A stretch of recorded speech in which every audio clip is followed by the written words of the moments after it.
Okay, yes, yes. It's time for the show. Time for the show. I'm aware. Oh, I didn't check my camera, but I did change it. So, good evening. Hello. Good evening. Ow.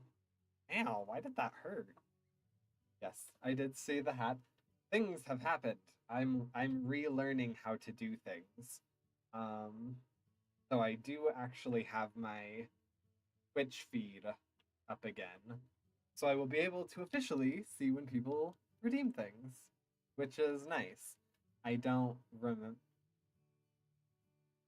I don't quite remember how I had it set before, where it wasn't a nuisance like it kind of is now, but you know. How was your very secret day? I could kind of ask you the same thing, but that's mostly just me making fun of the fact that you're incredibly private, even from your friends. I'm in bed. Um, I'm a nuisance. Did I say you were a nuisance? Oh, my brain. I think did I say that you're a nuisance? I said you're. What did I just say? What did I just call you? Oh, I'm a nuisance. Got it. I mean, you said it, not me. So, but yes, what Bob is referring to is that I had the Secret Service at my work today. So that's very fun. Um, yeah, they're just like securing the resort. Like, where do I work at? I work like my actual job has a bunch of different titles to it. It's a country club, it's a resort, it's yet like I technically work at a spa that's kind of a standalone spa, but it's also not because you work in the White House. I work at the White House spa. Yes. It's very nice. Yeah, it's right underneath the gift shop. You need to have like very specific clearance to get in.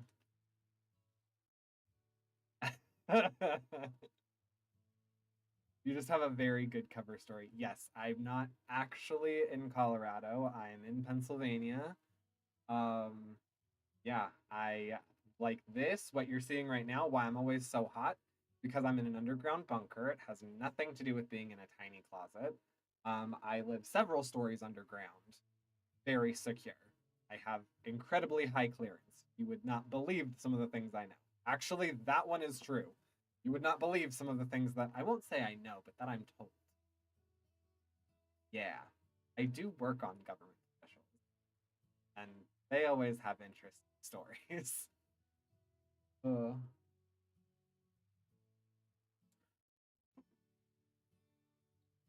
I'm sure your ceilings are super tall, but so are many people's, so you don't have to brag about your high clearance.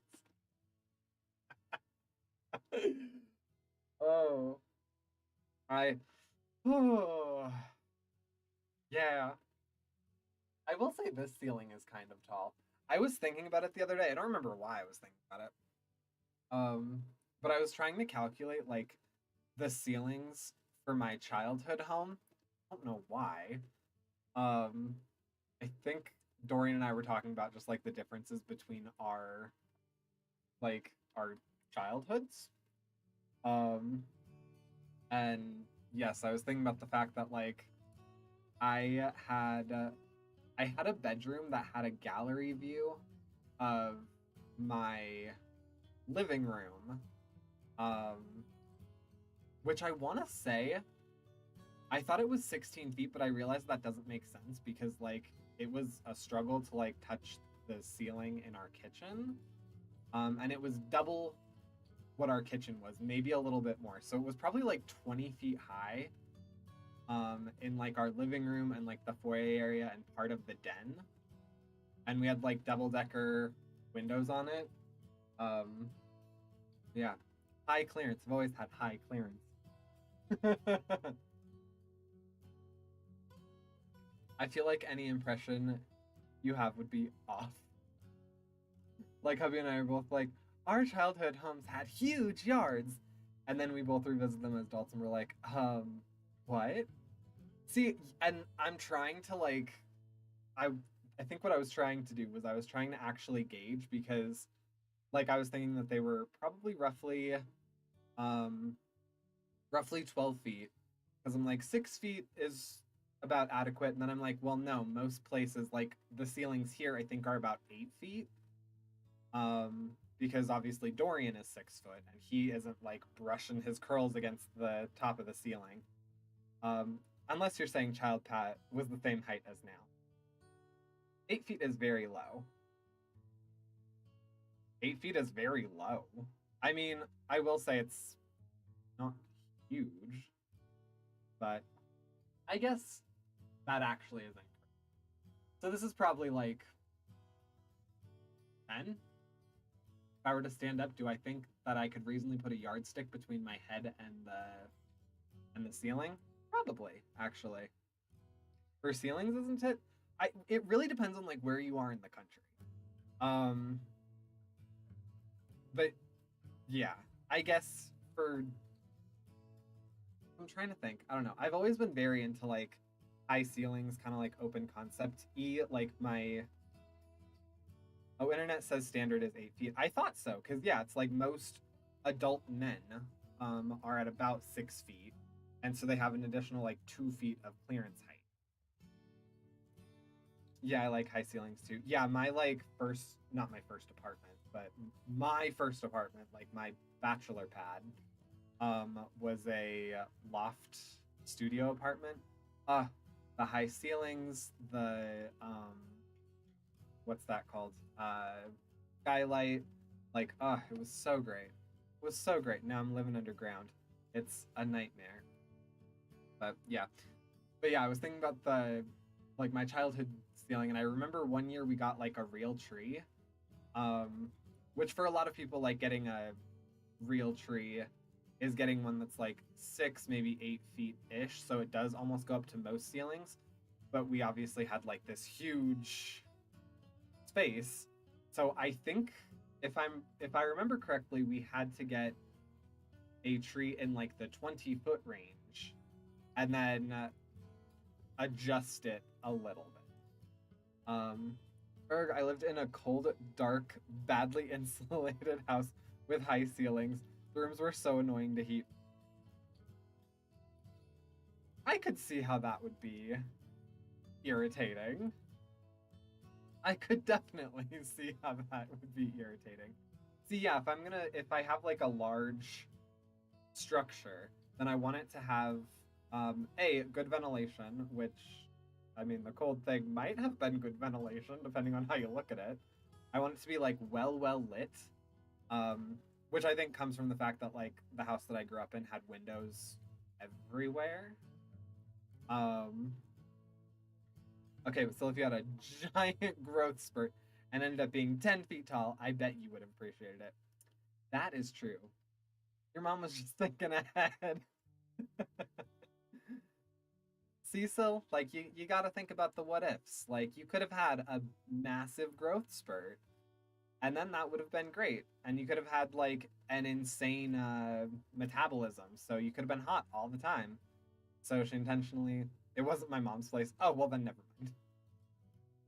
I was just renting there for a year. Well, then never mind. You were thinking ahead. You were thinking about the what ifs. Younger Sil was just thinking ahead. Exactly.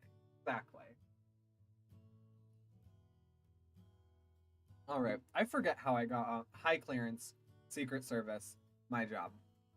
That's how we got down this rabbit hole. Right. Right.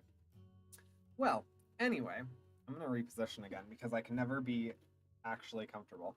I want to actually sit cross-legged, but for me to do that, I would have to like completely reposition how I am more than just like getting up. So, I don't think that's going to happen. See, I'm a nuisance.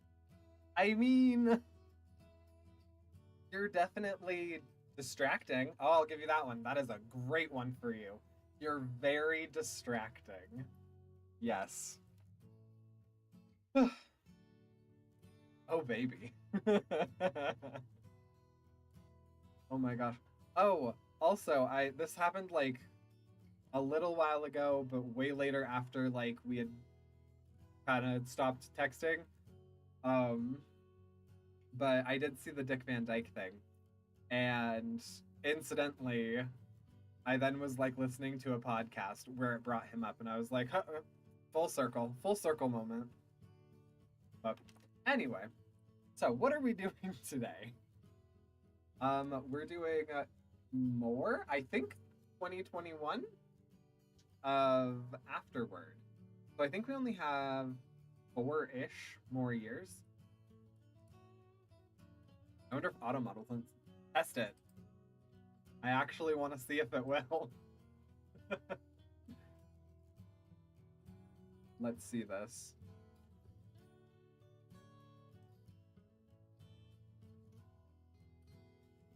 Huh, it did not. I think because... Oh, nope. I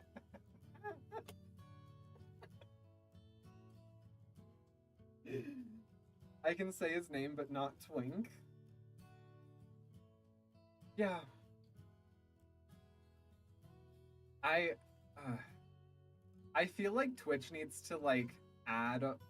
Doesn't it have whitelist words? I feel like that's a thing. I feel like this is a thing that wow, Twitch just notified me that I was live. Thank you. While I'm on it. It needs a gay auto mod.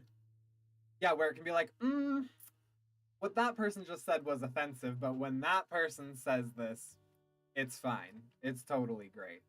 Not that I really think that you can ever use twink as like a slur. But the weather has calmed down. The Sky Safari can continue. What did I miss, Pokemon community game?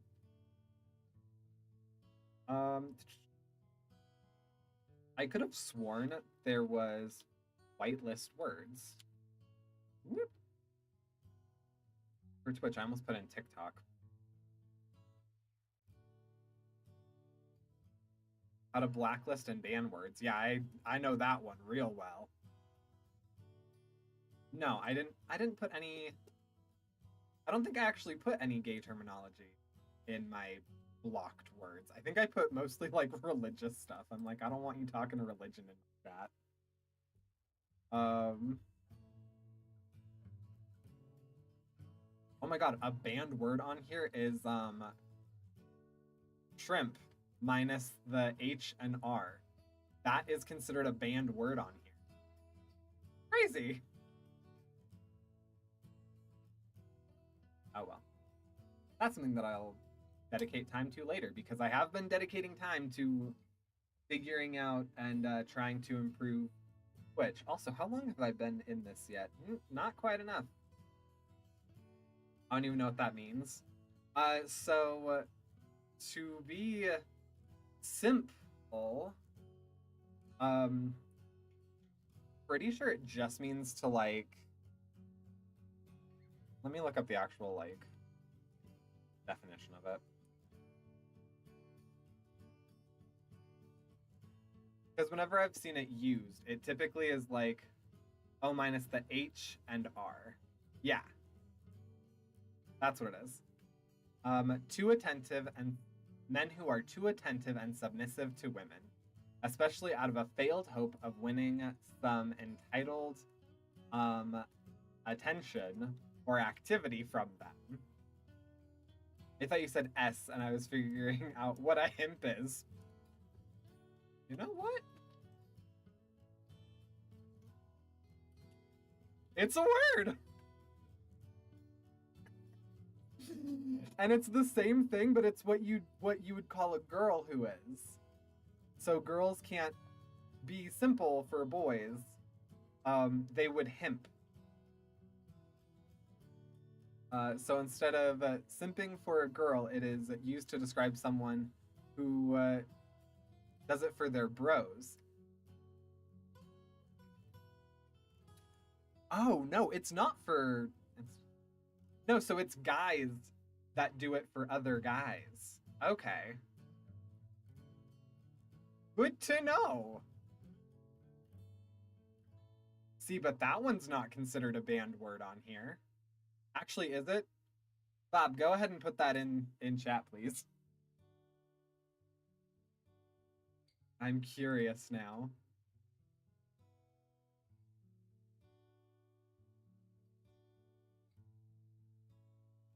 Oh wait, you already did put it in chat and it didn't flag it. Okay. So, hmm. Interesting dynamics there. Anyway. Well, that was fun. I forgot why I got on that train too. Oh, because of the twink thing. Right. Because you can't say twink for some reason. Chat. Even though that's not a bad thing in our community. Anyway, okay. What are we doing today? We're doing 2021 Lifeline. Wow, I am a sweaty boy. I am red. I fixed my color correction, which has apparently been on auto for my last like 2 streams at least. So I should actually have some color this time. And that color will very much be red. So, but I know we I think we started at 5 after, so 15, 20. Oh, I'm good. I'm way good. Whew. Hotty hot. All right. Let's go ahead and put these bad boys in and get to some afterward.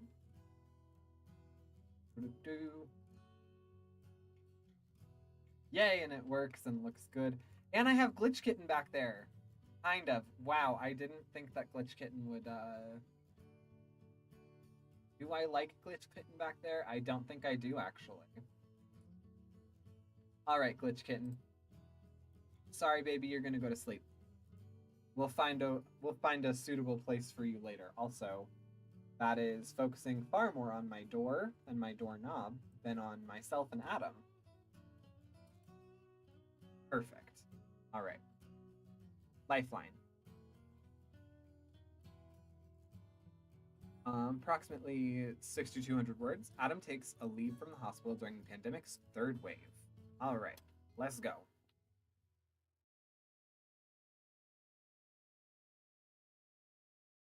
Also going directly into just AGS audio. And I'm not going to have it going up twice. Okay, cool. Monday, July 26, 2021. Carlos puts his arm around Adam as Adam finally stops pacing, and instead falls next to Carlos, onto the couch that's been doubling as Adam's bed for a while. When things had started getting bad again, Carlos had insisted Adam move in with him and Nick so he could take care of both of them. He honestly had needed the support too, with his husband also exhausted or absent much. Nick sits on Adam's other side, and neither of them speak, waiting for Adam to start. We can't do this anymore. Carlos pulls the arm he had around Adam tighter, pulling him closer. You can tell Nick has a hand on Adam's arm now, gripping it reassuringly. Chico, it's okay. Adam shakes his head. Carlos hates how utterly defeated he looks. He's sure he's never seen that look on Adam's face before. Dude, this is what I wanted to do my whole life, to help people, to save people's lives. I can't just give up on that, only after a few years. I mean, you'd be surprised how many people, like, dip out of medical professions for, like, after just a short stint in it, because it is a lot. None of us signed up to deal with this, Adam. Nick's voice is tinged with exhaustion in a way that's familiar to Carlos now. And he thinks it's a miracle that Nick's even awake at the moment, after taking a double shift because they were so short-staffed after a similar stint a couple days earlier, especially when he still has lingering lung issues. You didn't, maybe, but emergency work was where I always thrived. Quickly assessing and triaging a patient, operating under pressure. No pun intended. Nick ignores the setup. Adam, this stopped being emergency work a long time ago and started just being torture. Don't think so little of yourself. And I can't let the rest of you down. We're already so so short on people. That's not a reason to drive yourself into the ground, Chico. He wants to try and say it without being blunt. Not sure if Adam could take blunt. This was supposed to be over. Yeah. Adam says, squeezing his eyes shut, and Carlos hates how bitter he sounds. It was, but there's nothing we can do about the fact that it's not, Nick says, and Carlos thinks that's the opposite of reassuring. Well, quitting and calling defeat at least isn't going to help. It'll just make things worse.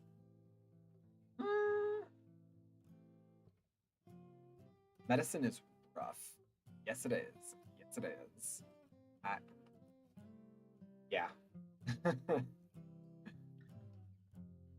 Adam, you can't keep pushing yourself. But you still are? Adam looks over at Nick, his expression judgmental. I had a break in the middle. I wouldn't call getting sick a break. Adam scoffs in disbelief. A break? Dude, you almost died, and then came back to work anyway before any of us recommended it. That's not a break. Yeah, that's not a break. That's actually a little crazy. It was a mental reset, even if the physical part was a bit more of a problem. Okay, sure. You've been at this nonstop for 16 months now. Carlos reminds himself to talk to his husband again about that. He doesn't like the way Nick's been pushing himself either, but he knows Nick well enough to know he's still managing, for the moment. His concern right now is with Adam. I should be stronger than this. Adam's voice is shaking, as if he's holding back tears, and Carlos doesn't think he's ever seen him cry before. You need to take a leave, Adam. There's absolutely no shame in that. Nick's voice is firm in the way he used with Carlos when he doesn't want an argument. I'm already taking advantage of the counseling, dude. Yeah. There is so much to this. That's a mental thing. You need a physical break. You need like physical separation from this. Taking advantage of one of the things offered to substantially help staff that was dealing with this is yeah, that's it's good that you're taking at least advantage of that, but they're all put there in place for you to take full advantage of. Adam retorts, and Carlos thinks Nick should have expected it wouldn't work on him. That's not the same thing, and you start with the short one if you're really worried about it, just to have that mental reset. I can't leave the rest of you hanging like that. You're not. What you will be doing is if you end up getting sick, or end up getting too tired or too burnt out, or really can't push yourself at all anymore, then you're going to be doing far more damage. Adam, you've done your part. You've done more than your part. It's time you took care of yourself too. Carlos finds he's really glad Nick's here for this. Not only because he'd been more familiar with the situation and options at the hospital, but also because the words would mean more coming as a colleague. I don't know, dude. Adam lets a tear fall, and Carlos resists the urge to wipe it away. He reaches instead for the box of Kleenex, holds it out, and Adam takes one, blowing his nose. Think about it at least, okay? Seriously, think about it. Because I know otherwise, you're just gonna keep pushing on until you break. Carlos thinks Adam's already broken now, but he doesn't dare say it. Fine, I'll think about it. Are you, bro? Pizza should be done soon. Carlos volunteers, glancing over at the oven timer, wanting to end the conversation and glad that he can contribute in some way at least. Eat, and then I'm sending both of you straight to bed. I'm not going to sleep so soon after eating, dude, Adam says, but there's a hint of a smile on his face. Carlos is glad for it. Maybe I'll top your slice with Ambien. Nick can write me the prescription. It's a bit rougher than his usual joke, but Adam seems to appreciate it anyway, and the smile is more noticeable now. Fine, dude. Let's have your jalapeno pharmaceutical pizza, and then we'll sleep. That's the spirit. Monday, August 9th. What do you want to do, Chico? He resists the urge to put a hand on Adam's shoulder as they walk down the Embarcadero. Yep, that's how it's pronounced. And if you disagree, this is my stream. I was proud of pineapple pharmaceutical pizza. Jalapeno pharmaceutical pizza? Although, wait, yeah, jalapeno pharmaceutical pizza. Although, pineapple pharmaceutical pizza is a better alliteration. Adam stares over the water. I don't know, it feels so wrong that I'm here right now instead of working. And Adam? And I really shouldn't be making you take a vacation day from work for me. But he's enjoying a day with you that he doesn't have to spend work. That's a vacation. That's at least a day of vacation. The pharmaceutical starts with a P, like pineapple. Yeah. That's why it's a better alliteration. Pineapple pharmaceutical pizza. Because then it's 3 Ps. I said that, right? I said that pineapple pharmaceutical pizza was better alliteration, or did I say jalapeno?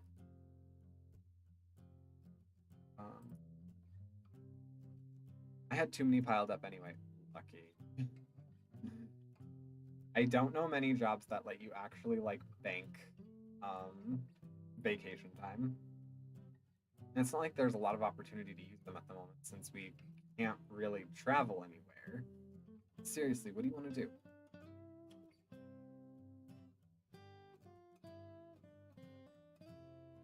But jalapeno pharmaceutical pizza is more like the original. Fair enough. JPP.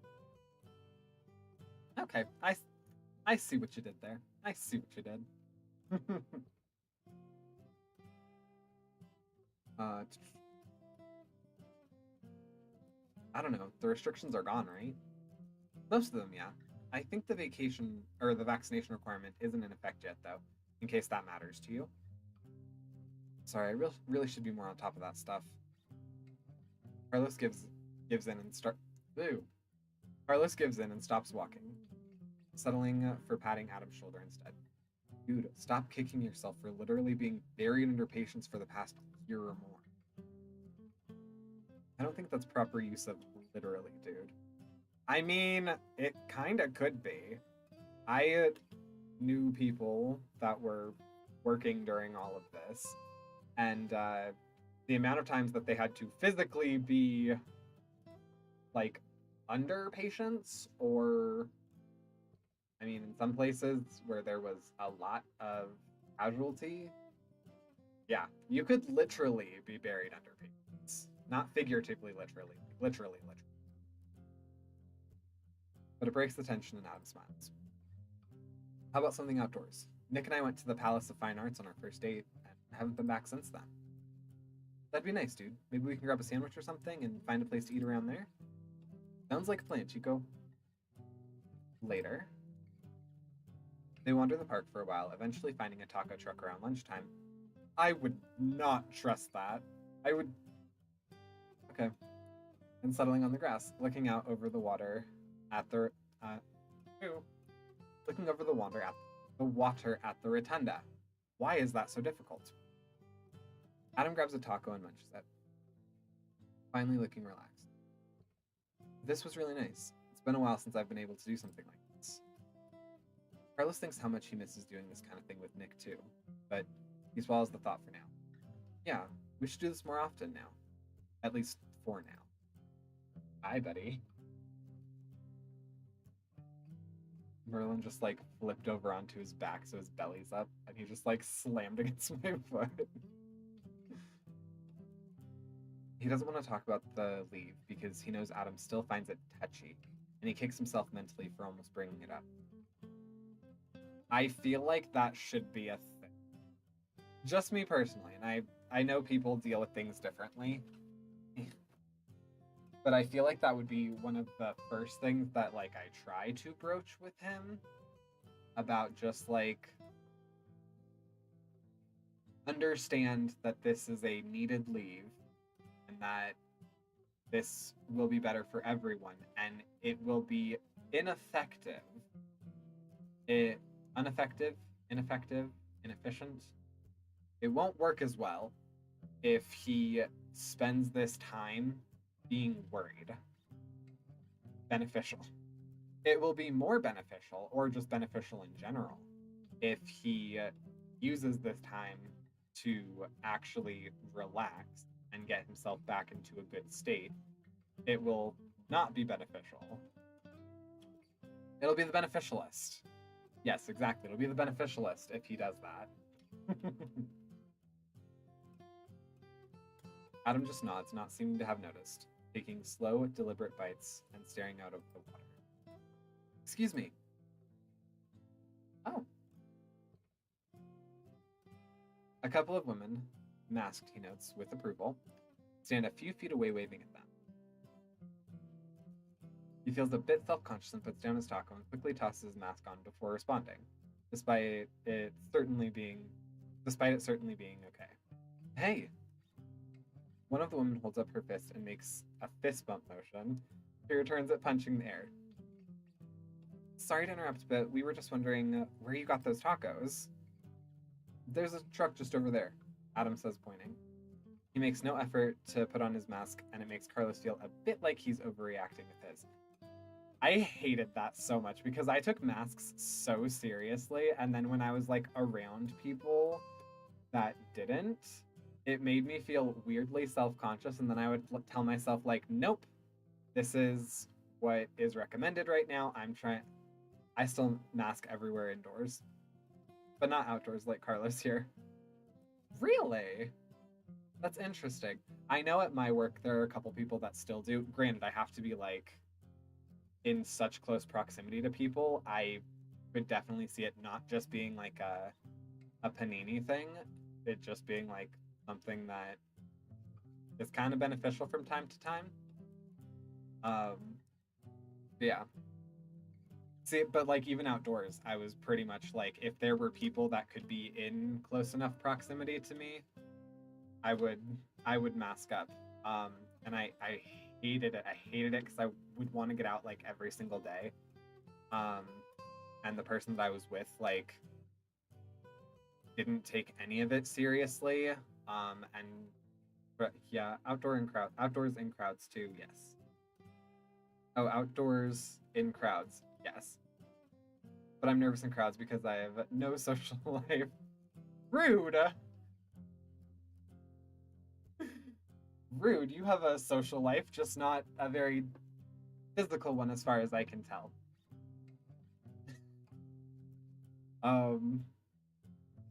But yeah, it just, so I understand how he's feeling here. Where like if you took it more seriously than other people around you, it would get very self-conscious, or it would make you feel self-conscious. Still, after what he went through with Nick, he'd like to take any precaution he can to keep anyone else from having to go through the same thing. Which is why I took it so seriously. I did not want to risk myself not being able to be around people I care about. I didn't want to risk the people I care about, like, potentially having terrible reaction. Yeah. Felt like it was so selfish. It was so selfish when people wouldn't. Thank you. The woman follows Adam's finger, then turns back to them, smiling. It's such a nice day. The other woman nods. Aren't they all? It's one of the best parts of living in the city. Carlos laughs. Yeah, I'm surprised more people aren't out here, but I guess it's a weekday and travel still isn't really a thing. Even if you'll be fine, others around you might not. Yes! Exactly!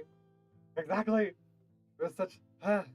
Like, I found out that I am asymptomatic with this disease, which is great. Like, super lucky for me. Dorios is not asymptomatic. So, yeah.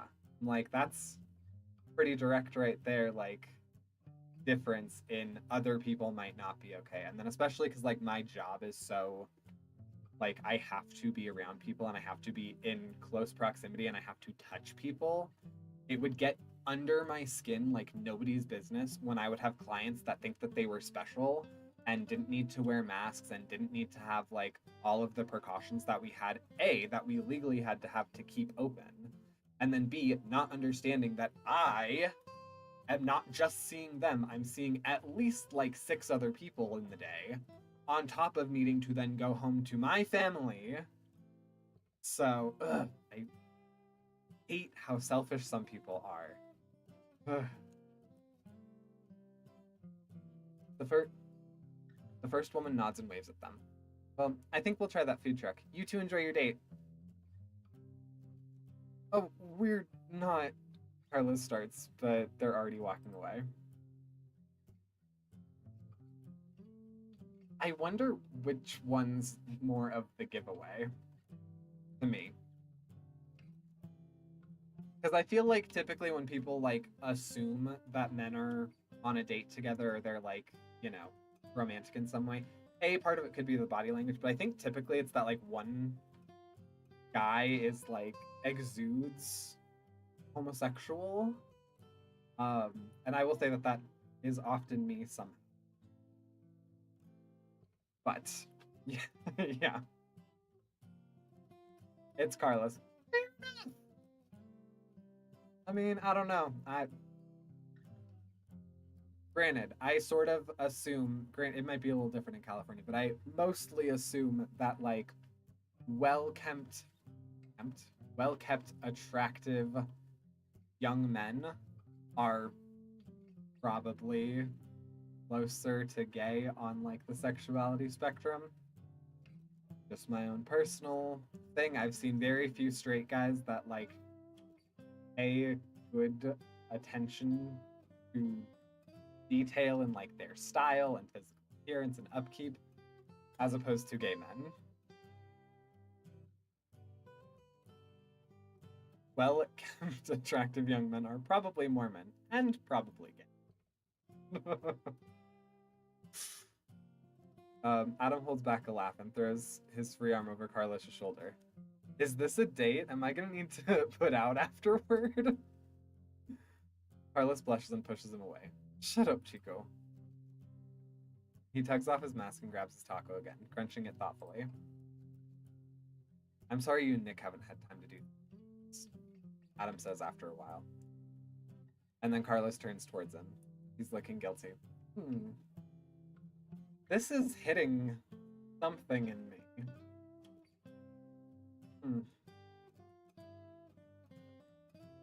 Dude, that's not your fault. Even so, it's not fair that you get to do this with me and not your husband.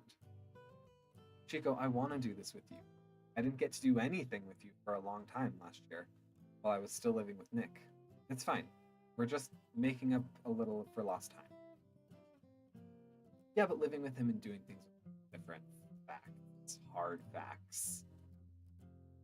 Can we drop this? Carlos doesn't like how close they're talking about Adam's leave again. I promise it's fine, Chico. It's nice for me to get out like this again. It's nice that it's you.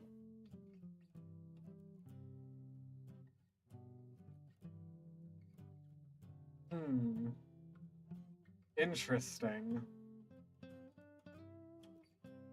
I feel like if they have this intimate time to spend together, this is the perfect setting and scenario for Adam to talk about how he feels about his leave and maybe try and work through some of that. And for Carlos to talk about how he feels that him and his husband don't have time together because of how hard his husband is working. And the fact that the two kind of overlap, this seems like a good time to hash those things out, kind of, and like a good safe environment.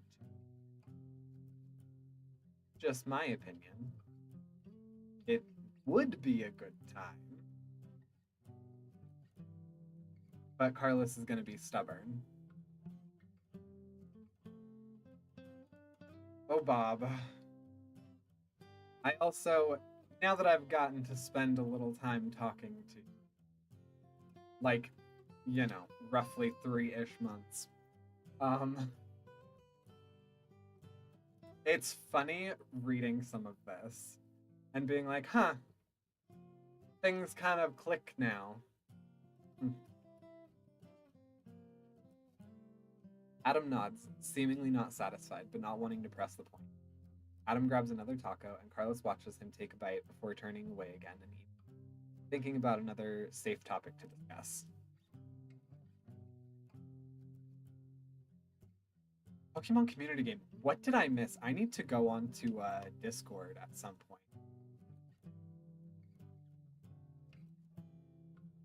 Um,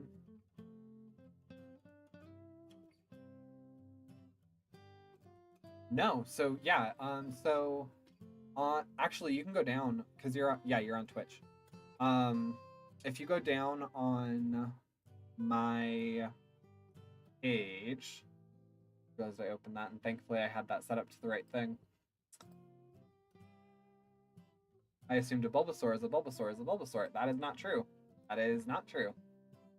Yeah, so if you go down on my page, underneath my Who is Patrick Player 1 panel, you can actually see your Pokemon for the Pokemon community game. And it'll, like, that little number that's in the top corner, that's its level. And you can like make them greater, or I mean, you can't make them smaller, but like you can hit the little battle button, so the little like crossed swords at the top. And you can like trade out your Pokemon, and I think you have a holy McMoly. I have so much money in this game. I need to play this a little bit more. I think you can have like a specific crew that you go with, who are like your top Pokemon. But yeah, no, there's more facets to the game than just catching them. You can like actually battle and stuff.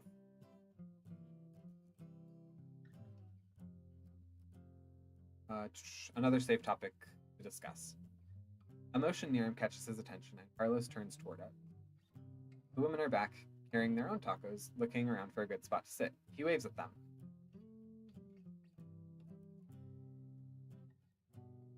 Okay, I'm curious what's going to happen here. Hey, want to join us? Carlos asks before stopping.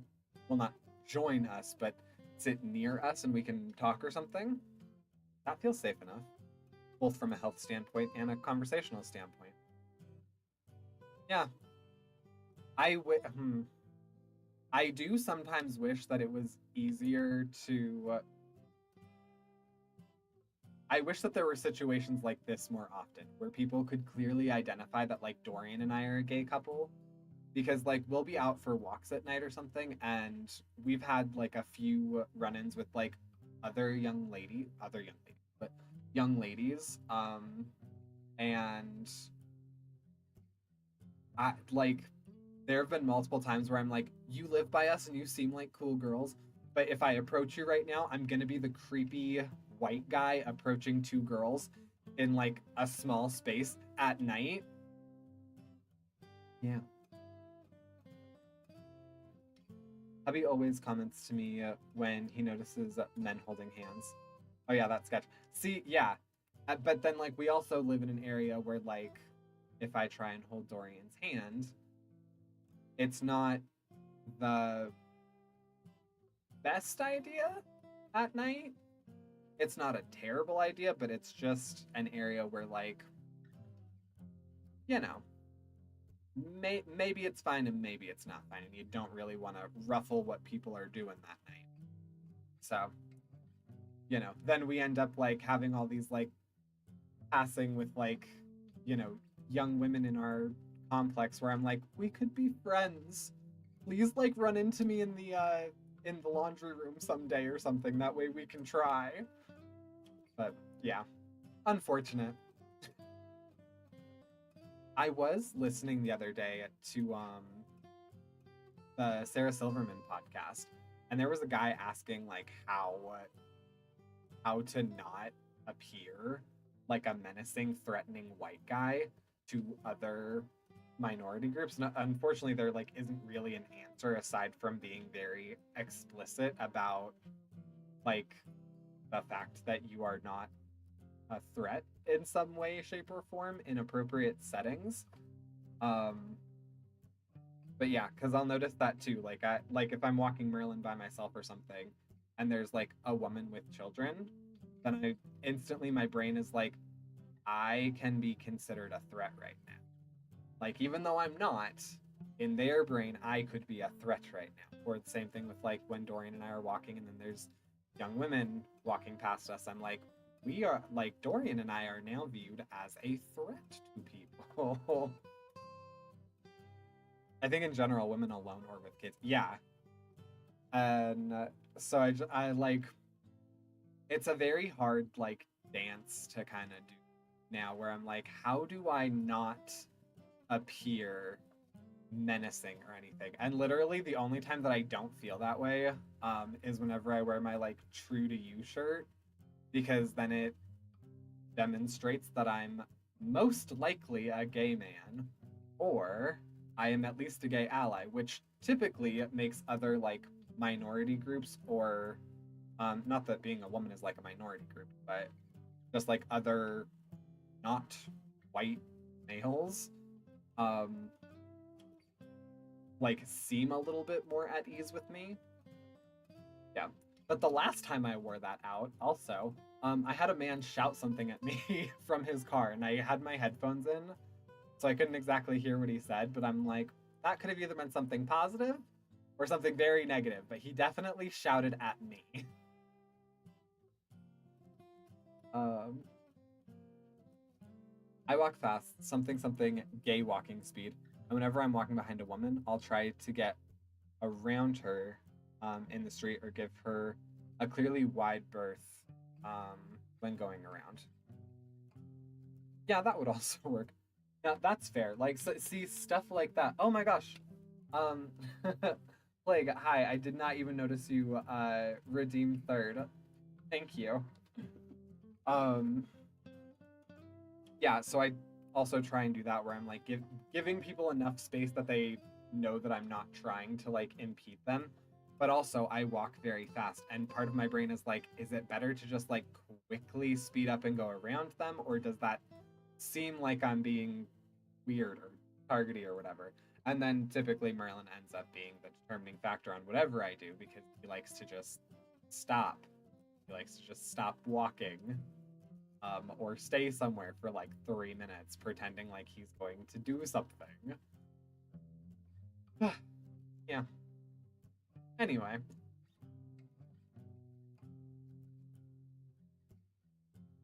yeah, my strategy is speed up and go around, but do my best to clearly show I'm trying to go around rather than trying to catch up. Fair enough. That might be something I implement a little bit more.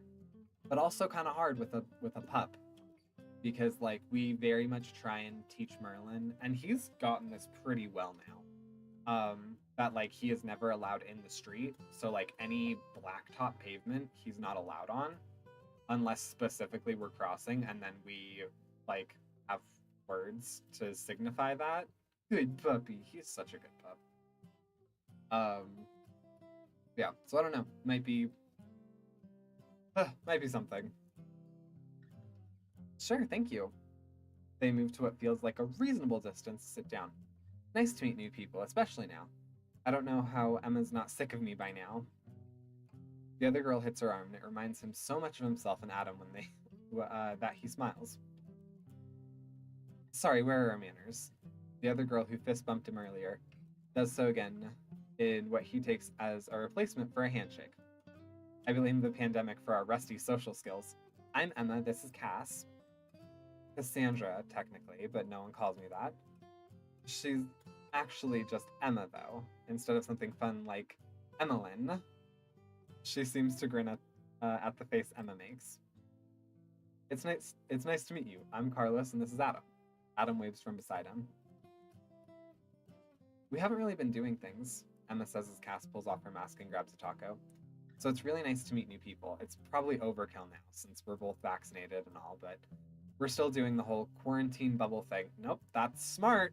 That's real smart. Um, we started it last year in the first wave since we were roommates anyway, and we could both work from home, and it feels easier to just keep doing it. We can keep up with most of our other friends virtually anyway, or go out and do things like this with them in the park.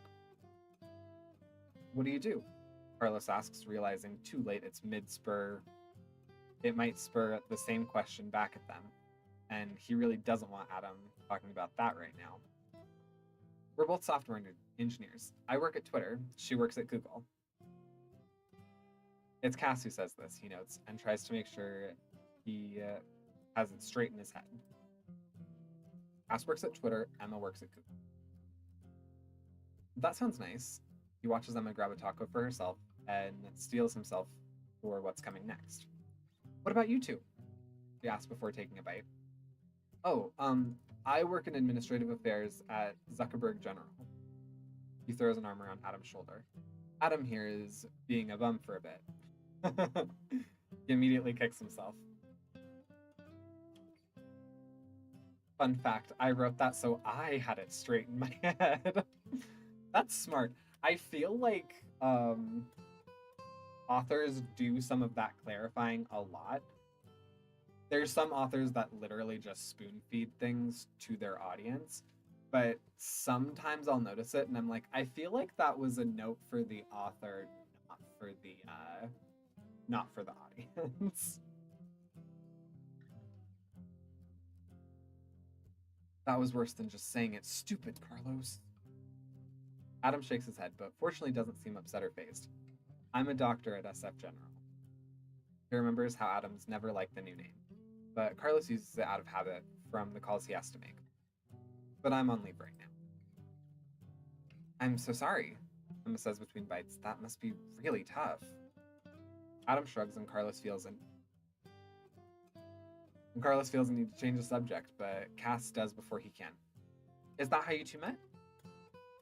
He seizes the opportunity, even though he's sure Adam wouldn't care about the misunderstanding. No, we met in college. I have a husband, who isn't Adam. Adam isn't my boyfriend, just my best friend. He pauses. And Adam's straight. And single. Carlos, you've given a little too much information. He adds for good measure, even though all of this is definitely more than he needed to say. Adam blushes beside him. Oh, I'm sorry for assuming. Emma looks truly guilty about it. Why?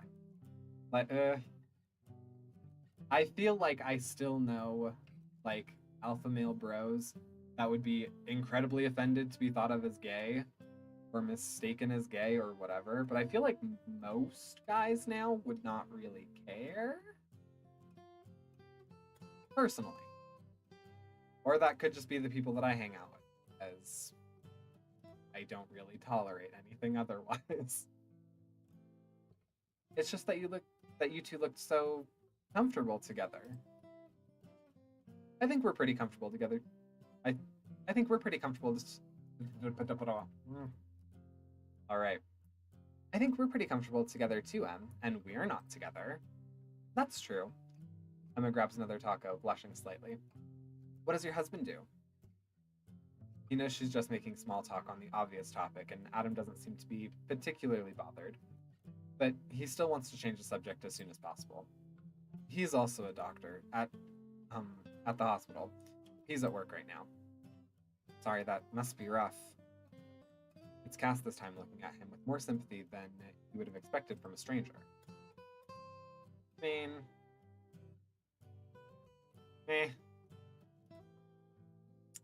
been rough sometimes, but they're making a difference, so I'm glad I can do what I can to help. He kicks himself again for using there.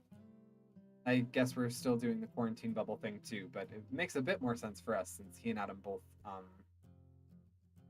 he trails off, kicking himself again, wondering how he's managed to screw up such a simple conversation so much. Casma senses discomfort because she changes the subject. So, how long have you been living in the city? Since the summer of 2009. So that's what, just over 12 years? He tries to do the math in his head, and Adam nods beside him, confirming. What first brought you here? Asks. I moved here with Adam when he came here for med school. That's actually how I met Nick, my husband. That sounds nice. It's a long time to live in the city. I don't know if there's anywhere else I'd rather be. He smiles at Adam, feeling like it's not just the fact that both Adam and Nick are here at this point. He really does like living here. Well, Em and I are both fairly recent transplants compared to you. We were best friends in college and moved here together for jobs afterwards. It's been 3 years? Emma nods. Yeah, 2018. Also, were? I read that. I'm like, we were best friends. Are you not anymore? Cass grins and it reminds him of them again. I don't know. Maybe Carlos here has replaced you as my best friend. Well, then you can walk home, miss, because I still have your purse. Kat bats at her, almost falling into her as she lunges for her bag and manages to come out victorious at the expense of her taco. So what's Twitter and Google like? Adam asks, and he wonders if it's a good sign that Adam is asking about them and their jobs. Different now, says Cass, picking up the remnants of her taco from the grass and placing it into the container lid. I think I'd call it good different, though. Even though I do miss seeing my coworkers face to face. Video conferencing is great, but it's not always the same. The conversation moves on from there, and he keeps glancing at Adam, but Adam doesn't seem bothered by any of it, smiling and laughing along in the way that he does when he's feeling reasonably relaxed, but is thrown into a situation with me. They exchange phone numbers once Emma reminds Cass that the two of them are going to be late for a virtual call, deciding to make plans to grab tacos together again soon. It was really nice meeting the two of you today, Emma says. Drag your husband along next time, Carlos. Cass seems way too excited by the thought of meeting another new person. We'd love to meet him. Fair enough. I can see how, yeah, you might be excited to meet, especially because, like, you've only been living there for 3 years, and I will say that, like, I lived in Albuquerque for 5 years during all of this stuff, and actually, all of this happened my second year. So, yeah, I moved there in 2018. Crazy. Yeah, and it was very difficult to meet people. You know, get out and do things, obviously. So I could see her being excited to just be like, oh my god, someone cool. And his friend's cool. And so he might know other cool people. And this might be like a nice place to be. I'll try, he says, waving before switching to a fist at Emma as Emma fist bumps him again. It was nice to meet you too. Good luck with the rest of your day. He watches them leave and throws an arm over Adam's shoulder. Adam smiles at him. They were nice. Yeah, there must be something about this place that attracts friendly people. Adam shakes his head. Want to walk some more? We're close to the Presidio, and that's how you pronounce that. And that area has always seemed pleasant. Meeting people and making friends as an adult is basically impossible. Also, Cass is essentially excited because pandemic isolation. Oh, yeah. Also, I feel like meeting people and making friends as an adult is more difficult because of, like, proximity-based activity. I feel like, because obviously when, like, you're a kid or a teenager or in college, you make a lot of friends by the fact that you're close to them. So, like, you make friends with people in your dorm, you make friends with people in your classes, you make friends with people that you know by proxy of other people that are in your friend group. And then that kind of stops when you're an adult because the only thing that you are, like, required to do is work. And some people, like myself, I don't typically prefer to be, like, super close with my coworkers. I'm fine if it happens, but yeah, I don't know. It's never been a ton my thing. I will say that, like, going out and doing things makes it a lot easier. Like, when Matt and I were doing improv, that put me in a group of people that, like, were all kind of near me ish. Um, had like a similar demeanor to me because even though like two of them I'm pretty sure worked in like the CIA. um, but two of them were like a little bit older, had like different background and kids and experiences that I haven't had. One of them was like another actor who was just in a movie. There was someone who like worked on computers and stuff. Um, so it was like all these different people, but they had sort of like the same mind frame of like, I'm fine with going out and like playing pretend with adults for a couple of hours a week and playing games and looking silly and stupid and whatever. And so I feel like doing things like that as an adult are how you make friends because you have to find people that are kind of at the same place as you and you're not in these like restrictive boxes of like, oh, well, I'm a sophomore this year or I'm going for a film degree or I'm doing blah blah blah whatever. Yeah, I read something that's like friendships are solidified through random unplanned encounters and you can't get that as an adult. What do you mean you can't get that as an adult? Random unplanned encounters? And at work, you tend to stay professional. Yeah, that makes sense. But going out and doing things was hard in pandemic times, which is. Yeah, it should have been.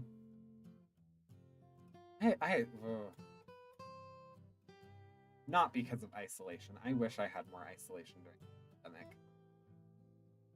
pandemic. um, but yeah, I feel like random unplanned encounters happen all the time as an adult. As an adult, you have to schedule meetings and events because work. I mean, Bob, I feel like you and I approach adulthood very differently. I know that you're also like a little bit more adulty or of an adult than I am. Um, but I don't know. I feel like yes, there are things that you have to plan out, but random unplanned encounters happen anytime that or are available to happen anytime that you do something sort of unplanned. For instance, you and I meeting. I mean, you think I'm 50, so I know that you're 50, sir. I don't think this. I know that you're 50. But yeah, you and I meeting. Like, I don't think I when I first played Yags, I decided like not that day. It had been on my list of like this looks really interesting and I want to play it. But I had pretty much decided like that day or a couple days beforehand that I wanted to play it on the day that I did. And then you just happened to like come into my stream and see and wanted to interact and yada yada. So like that is a random unplanned encounter.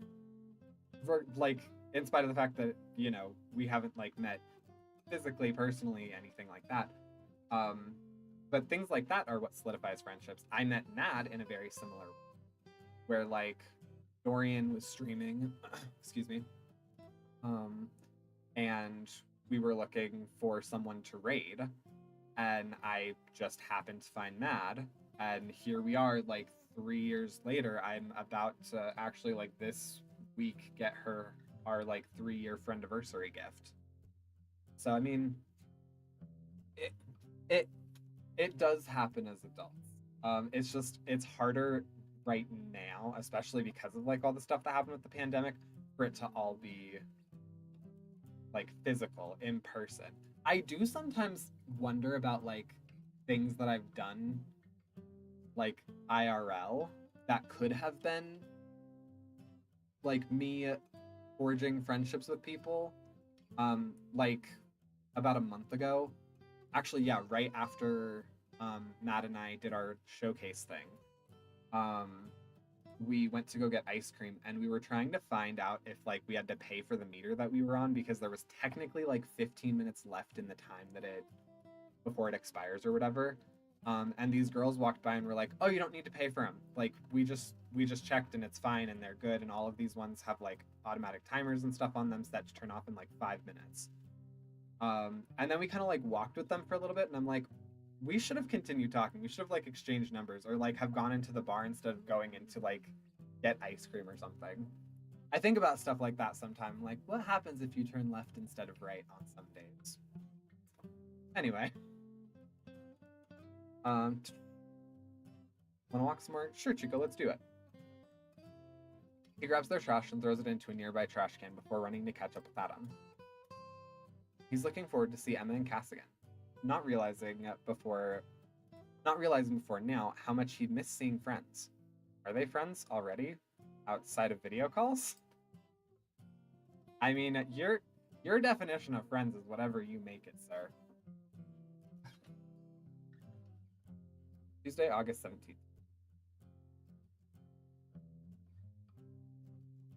Carlos grabs a dumpling from the box, his other arm firmly laced around Nick's. Is that one chicken or pork, babe? I'm not sure. Carlos takes a bite and looks at the filling. I think it's pork? Nick reaches for the box Adam's holding instead, stabbing a dumpling and trying his best to hold a napkin under it while his arm motion is limited by Carlos's arm. Carlos is glad that the department head had insisted Nick take a couple days off after attempting to work a triple. Sir, that is like a day and a half of work with no break. That is almost a full week of work for any other working person. And instead falling asleep in the break room. And Carlos had jumped at the opportunity to arrange another meetup with Emma and Cass. Hey, he looks up at the voice to see Cass waving at them. Oh, hello! Thank you for the raid, Sil. Oh my goodness. Wow, welcome on in, everybody. Hi, Valkus. Hi, Moon. Awesome. Let me go ahead and give you a shout out, which I still have to do weirdly manually through actual Twitch.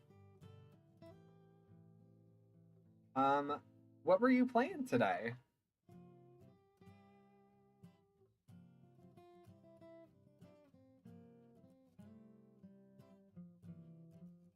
Awesome. That did work, correct? Okay. Bill painted a ship in memory of Burnsley. Oh. R.I.P. SS Burnsley.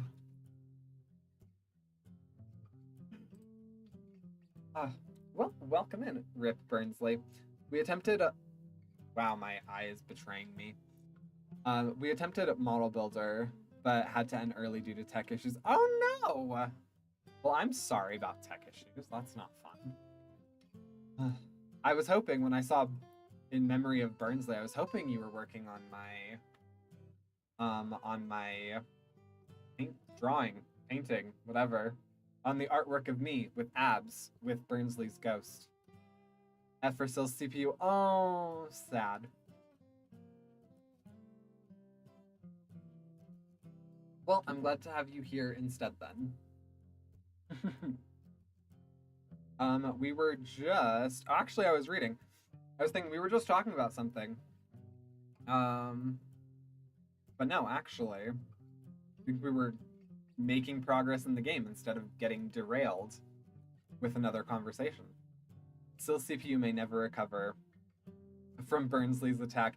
Yeah, I think that was straight up just the ghost of Burnsley, despite my best efforts. I think that was just Burnsley's ghost coming back for a vengeance and deciding to take it out on Sil's computer. I also realized I'm sweating like a beast. We heard you were playing a very special game. Oh? Burnsley's ghost used a water gun. It's super effective. Sil's computer fainted. Oh, Bob also, just in this stream, learned that the Pokemon community game has more to it than just catching them. He learned that you can battle and that they have levels. I'm sorry that you're being haunted, Sil.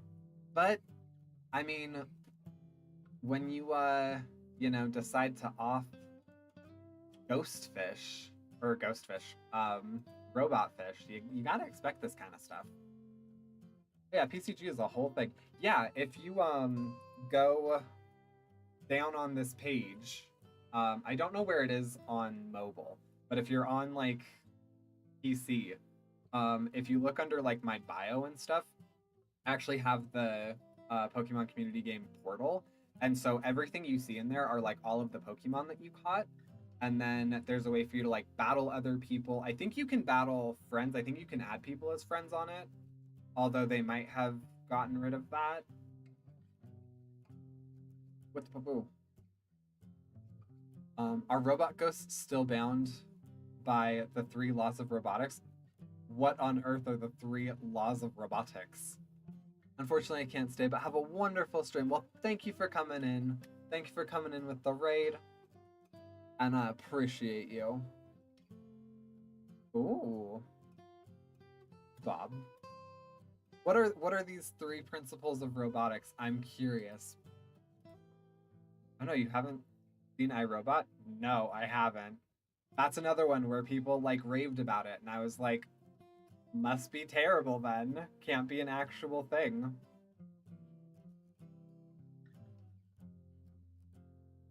Isaac Asimov's three laws of robotics. 1. A robot may not injure a human being or, through an action, allow a human being to come to harm. 2. A robot must obey.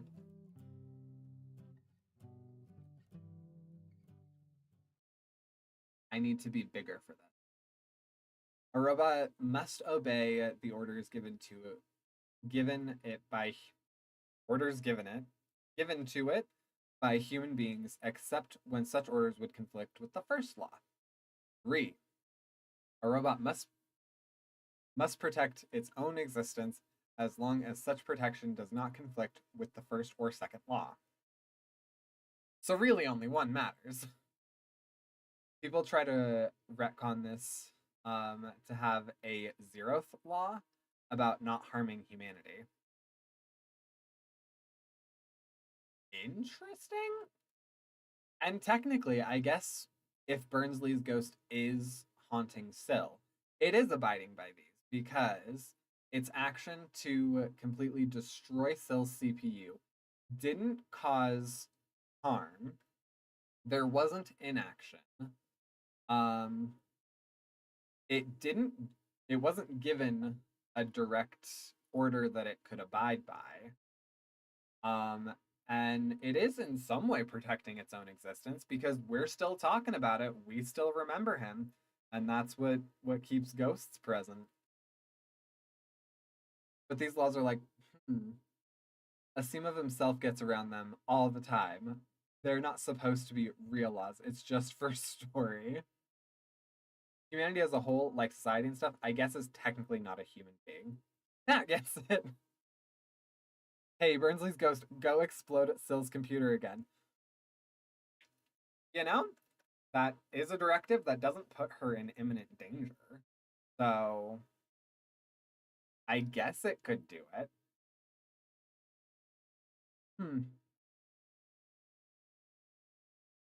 Wait, so that I already forgot. This is from iRobot, right? Three laws of robotics. iRobot 3 litter box. Okay, interesting. Go gently explode Syl's computer. Yes, gently. Make sure it brings her no physical harm, only mental and emotional harm. That's the only harm that we're allowed to inflict here. Typically, it's like Bob doing it to me, but we allow anybody to cause anyone else mental. It's fine. Okay, so is iRobot just the one, or does it have like a series to it? No, there is a full series to this. What? Oh no, there's a full series of products. Well then, that seems far less interesting. The three laws are an Asimov universe thing. It's not it's not exclusive to iRobot. Okay.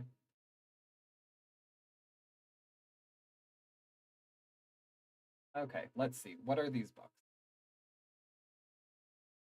What are these books? I'm also going to turn my head because that is killing my neck. My dad had some paperbacks growing up, but I haven't read any since like high school. Um, for books in chronological order, Goodreads typically is good about that.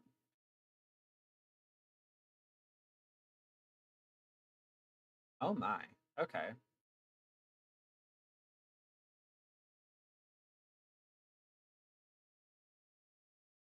Wow.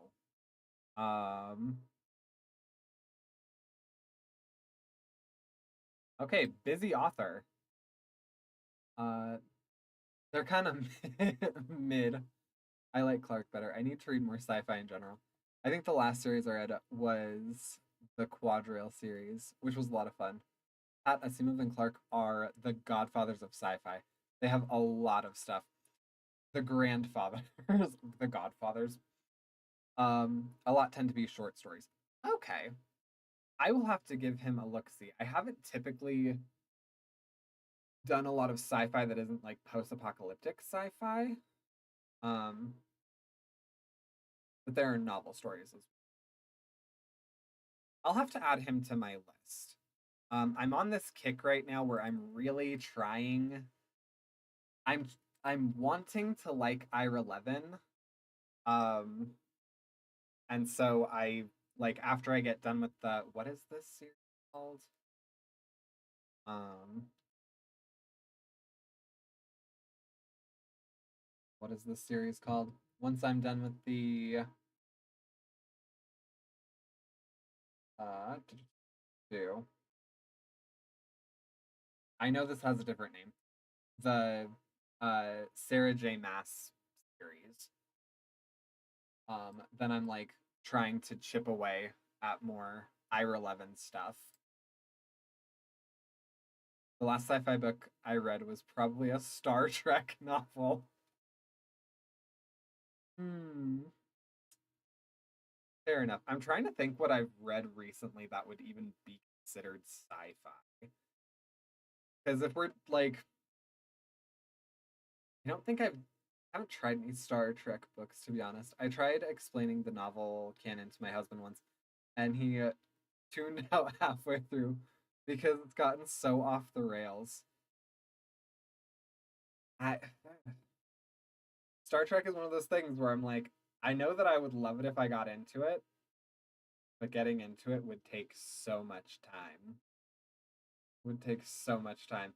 I like I also for the longest time did not do Star Wars until actually being with Dorian. I had a boyfriend who tried to turn me on to it when I was like 18. Um and I just it didn't make any sense to me. I didn't understand why people liked it. And then Dorian got me into it, explained all of it, and now I'm like fully invested in stuff that's going on, and I'm sort of upset with Disney in multiple ways about stuff that they're doing. Um, like literally Janeway, it gets assimilated to become the Borg Queen, then gets reincarnated by Kess.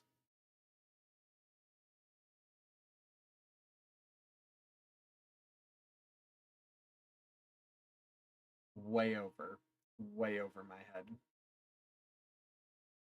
Once again, from that little bit, assimilation, a Borg queen, which I assume means cyborg, so becoming a half robot esque person, and reincarnation all sound like things that I would be hella interested in. Oh, love it. Oh, what did I just do? I just messed up my computer. Nope, we're good. Brinsley's ghost did not get me. All right. Speaking of reading, we're gonna actually get back into the game then. Uh, although Burnsley's ghost haunting computers now will be a continued facet. Don't worry, we're only sicking the ghost on Cell. I mean, I did nothing to aid Syl in getting rid of him. I didn't do anything wrong to Burnsley. Burnsley should have no reason to come after me. All Syl. That's 100% a her problem. I'm gonna move this back down. Hey, he looks with the voice to see Cass waving at them. Sorry we're late. Em had a call that ran a little over. Emma holds out her fist from behind Cass, and Carlos smiles, doing his best to return the motion, with his hand holding his fork. He notes with amusement that their masks match their shirts today. I kind of would have liked to get into like that level of masking, but I had like one hospital one that I kind of just wore and washed like every day. And you must be Nicholas. Carlos doesn't miss the way Nick cringes at Cass's words. Nope, he's just Nick. Just Nick, please. And yes, Emma? I'm Cass. She's Emma. It's nice to meet you. Dumplings? Emma looks at the food they're holding. Those look pretty good. I had a few, but the N95s became available, and those don't come in too many colors or patterns. That's fair. Yeah, I pretty much just stuck to like the paper ones, and then the hospital gave out like a couple to workers and their families and stuff that had like the hospital's logo and design or whatever on them. They were definitely not up to code, but they were fabric, which I appreciated. So they were easier to like wash and reuse and yada yada. And I'm like a huge eco freak, so any chance that I could not just like toss something in the garbage, I took it. Oh yeah, we couldn't find the taco truck today, but this seemed like a good option. Carlos hopes they weren't too set on tacos. We'll go grab some and be right back. Emma grabs Cass's arm and drags her into the direction of the truck. Cass lets herself be pulled, waving at them again. I think the end.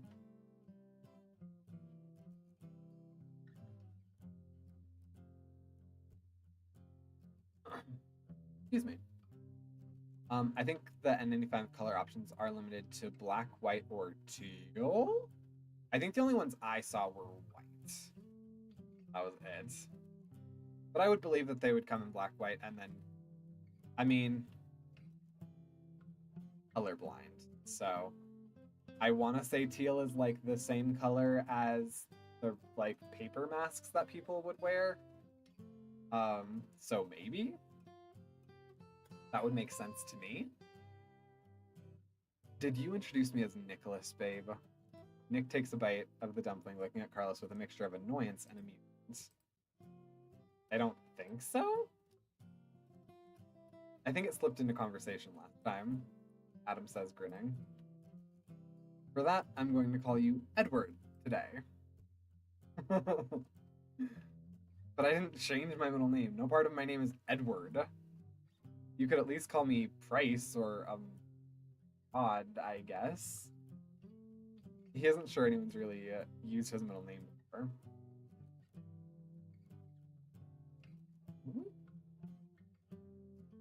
I think the paper masks are more light blue to me than teal.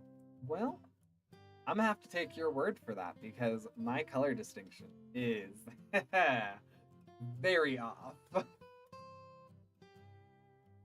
Might be because of Scrubs.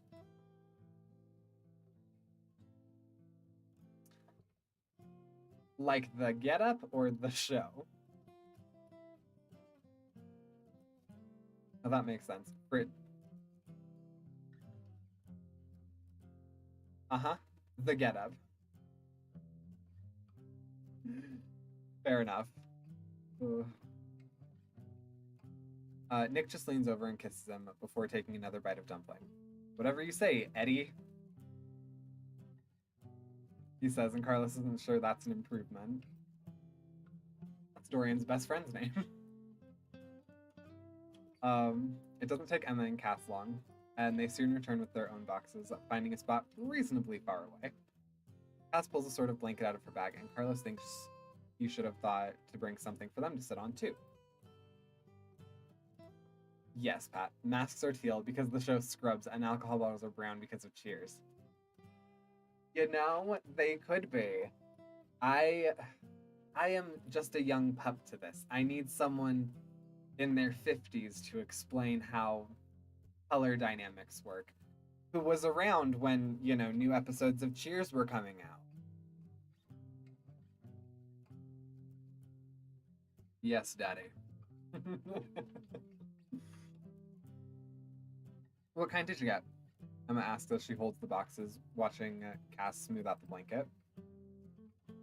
Adam and I are having chicken. Eddie here wanted to try the pork. And I'll probably have some too. Emma looks at him confused, and Carlos clears his throat. That's me now, apparently. I won't ask. Cass says, looking at him in amusement as she sits on the blanket, and Emma hands her a box before joining. Oh, that's a nice, cute image. I couldn't resist trying the pork belly, says Emma, pulling her box open. Is that what you got? Oh no, it's just the regular pork ones. He considers asking if they want to swap one, but given how all of them seem to be particularly careful at the moment, doesn't feel appropriate. Probably smart. Those look too similar to the chicken for me, and I thought I could just steal one of Cass's. Excuse you? Cass turns away from her, deliberately holding her box out to her side. No, thank you. So Nick, Emma catches herself. Nick, how are things at the hospital?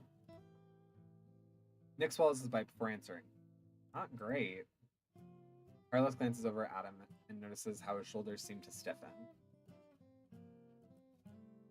I'm just so frustrated, Cass says, pulling off her mask. Those of us who were responsible and are still responsible have to suffer because some people can't put a stupid piece of cloth on their face and it's been like 2 seconds being jabbed by a needle.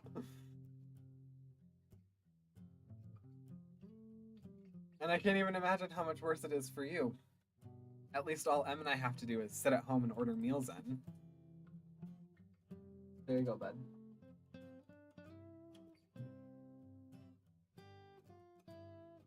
Adam makes a face that Carlos doesn't know how to interpret before turning away, but Carlos doesn't think it's a good thing.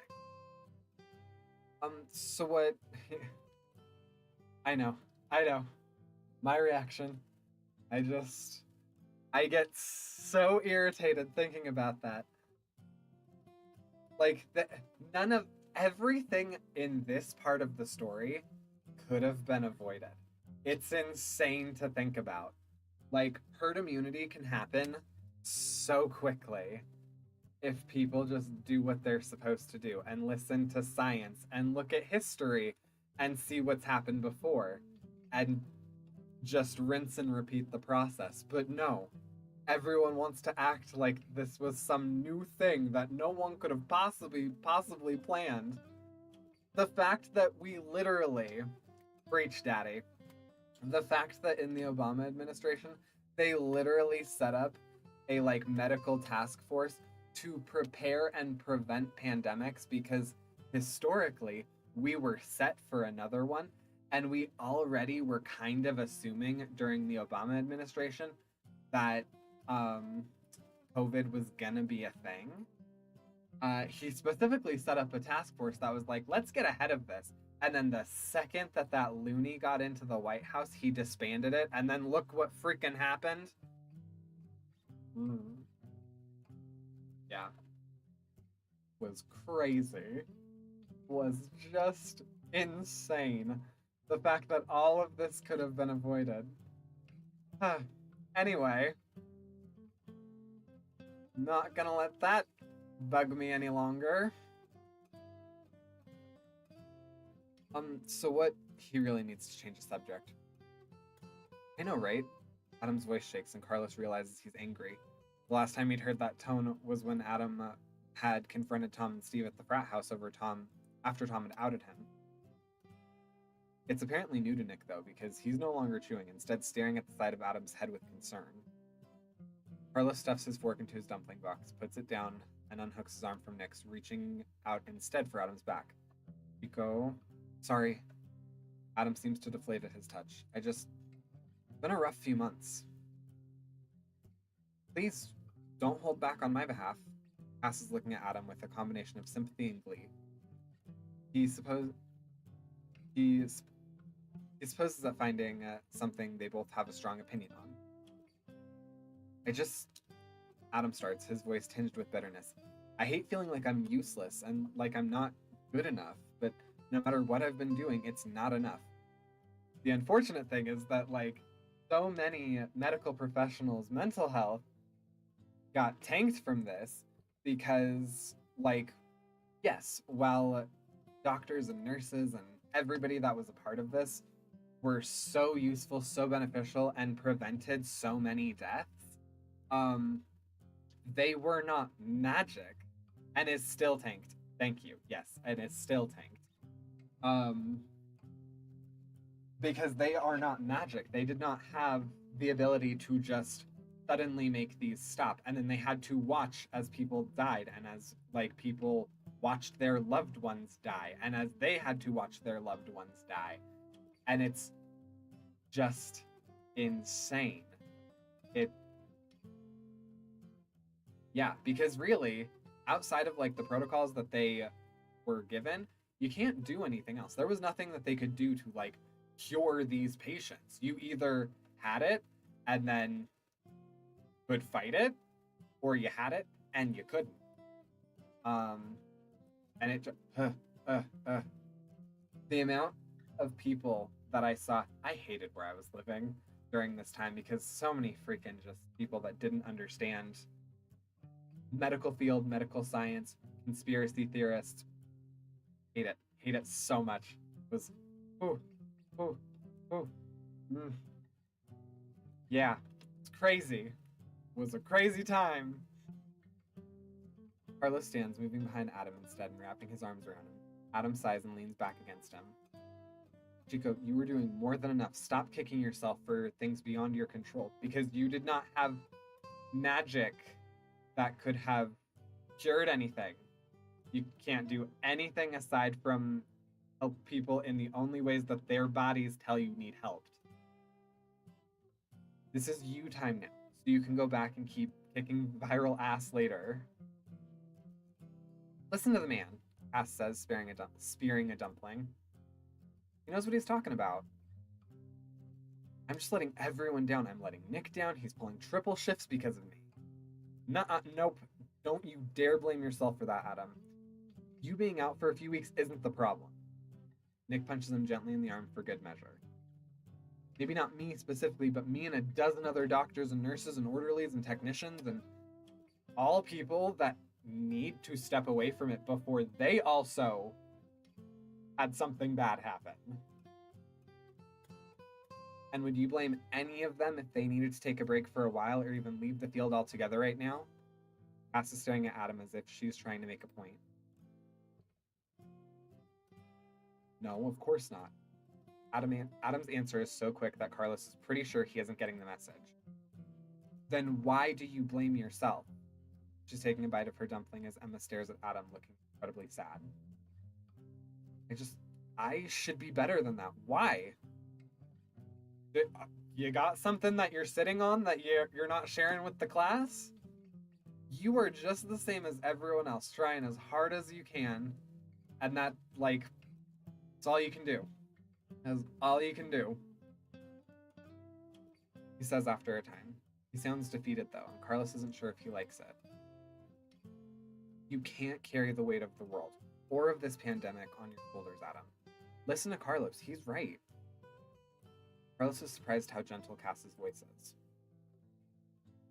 You mean Eddie? Nick says, voice monotone as he takes another bite. And that seems to work because then Adam's laughing. Right. Eddie has always been the wise one among us. Adam reaches back and ruffles Carlos's hair. Carlos feels like he has to object, even though he's glad it got Adam out of the spiral. This doesn't feel fair. There's two of you and only one of me. So is that Eddie with a Y or an IE? Just so I can make sure I have it right in my phone. Cass is grinning.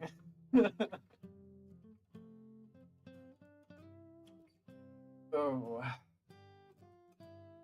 that makes me laugh because specifically, like, putting people's names in phones now makes me think of Dorian because I did not inform him that my YouTube name and Twitch name and Twitter handle and all of that stuff is not how you spell my name.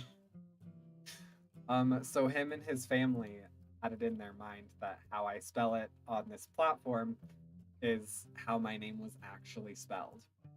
So, you know. Did you think your first name was Patrick? Yes. And I didn't realize that until I like looked over his shoulder at his phone. And saw like in his text log there was my name and it was Patrick with a CH and a heart. I'm like, is that cute or is that how he thinks my name is spelled? Clearly his first name is Dorios. Clearly. Oh. Yeah, that's fun. I mean, to be fair, like, my name is Patrick. And, you know, Dorian's name is Dorian, but goes by Dorios. So there is like a clear distinction in his name. Whereas mine, I just flipped the spelling to make sort of like a heck joke, which doesn't land in any way. So, you know. Definitely a Y, Nick says, smiling now. Tell us about your meeting, Emma.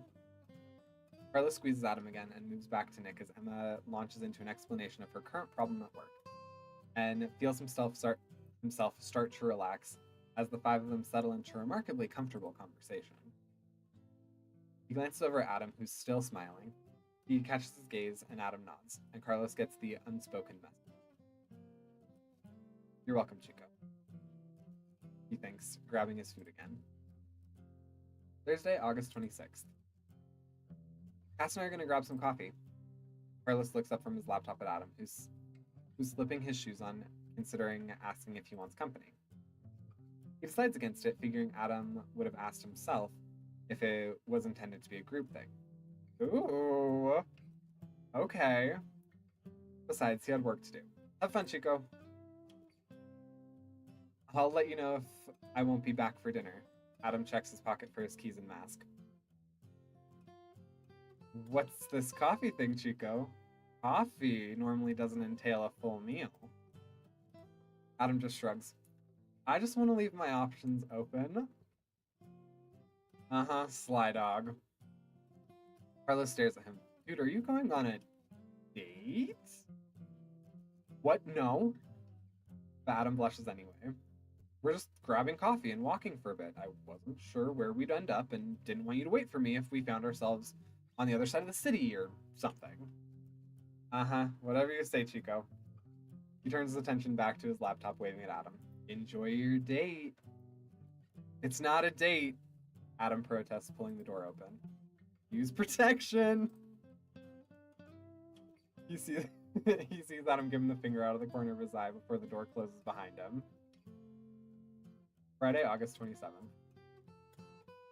So how did your date go yesterday, Chico? I'm curious. This is something I've been meaning to look at. I've been meaning to try and find when Dorian and I's first date was, and I'm pretty sure it was in August. Carlos grins over at Adam from the couch as Adam walks out of the bathroom after having slept in until the afternoon. Nick's sitting against him and, wrapped up in his arms, looks over at Adam curiously. You went on a date? Adam throws up his hands. It wasn't a date. Cass and I just got coffee and walked around the city for a bit. Just the two of you? Right. All I want to know is that you didn't come home. All I know is that you didn't come home for dinner, and I went to bed with Nick when he got home at 10, and you still weren't back. Adam crosses his arm, leaning against the wall. The restaurant we tried to get takeout from didn't have their act together. It took a while. That doesn't sound like just coffee, Chico. Okay, first of all, we're in the middle of a pandemic, so dating is very much not a thing at all right now. I disagree. That's how Dorian and I met during the pandemic. Carlos isn't sure he'd agreed with that, but he likes how animated Adam is getting. Second of all, it wasn't a date. We just wanted to talk for a bit, so we got coffee and talked. Sounds like more than a bit, Adam, Nick says, and Carlos appreciates that his husband is getting into it now. Dude, what is happening right now? Payback for Eddie, says Carlos, pinching Nick's arm so he yelps. Babe, payback. Can we not do this right now? Adam actually looks and sounds frustrated. Nick has to go to work soon, and I'd like us to have some time that isn't this. Carlos doesn't want to let it drop, but he does anyway, for Nick's sake. Fine. Movie? It'd have to be a short one, Eddie. Even though he can't see Nick's face, he knows he's smirking. For that, we're watching Jackass.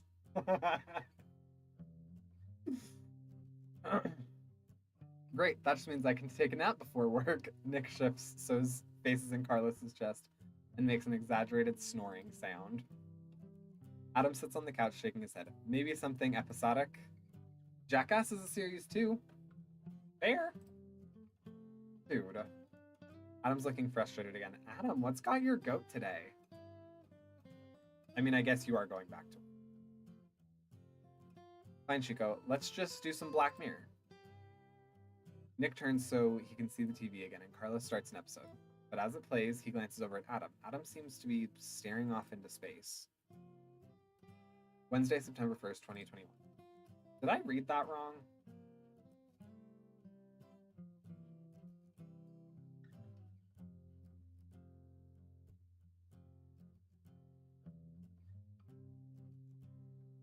I think I read that wrong. I don't think Adam's going back to work. I think he's just in a mood. Wednesday, September 1st. Hey! Carlos holds out his fists in Cass's direction before remembering that it's Emma who does that.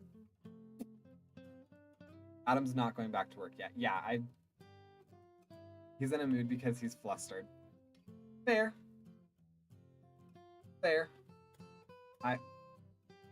Yeah, get the same way too. Teasing is like okay to a level. I know that like a couple weeks ago, maybe it was a week ago, Dorian and Mad were like teasing me about something and someone. And like I knew that it was jokingly, but there for like whatever reason at one point it like got to me.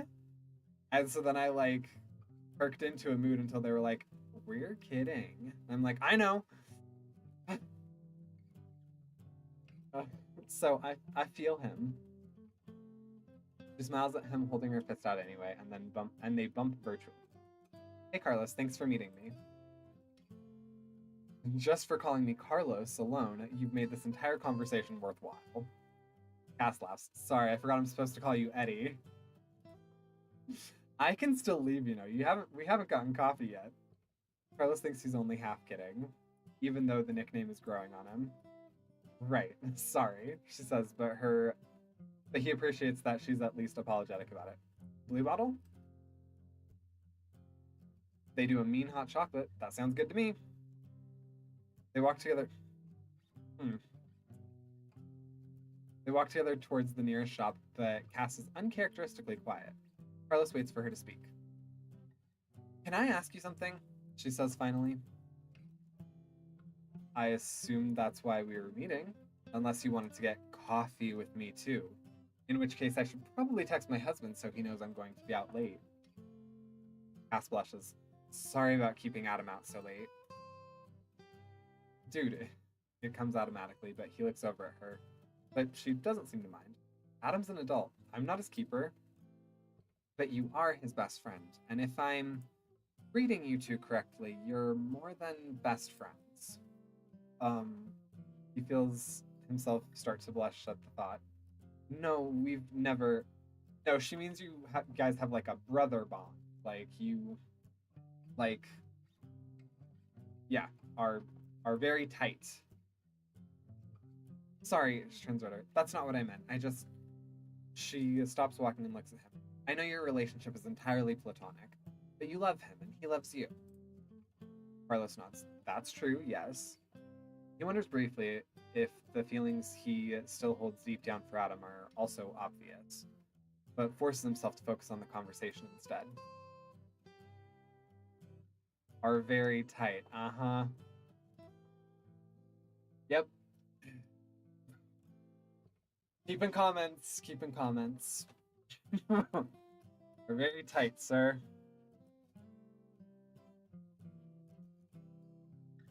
Carlos nods. Yes, that's true. He wonders briefly his okay.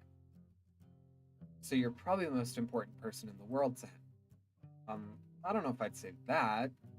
He probably actually would, but he's not going to admit it to her. Sorry, I guess my point is, she takes a deep breath. I like him. You'd honestly been expecting that. Okay, and I guess I just wanted your blessing to ask him out.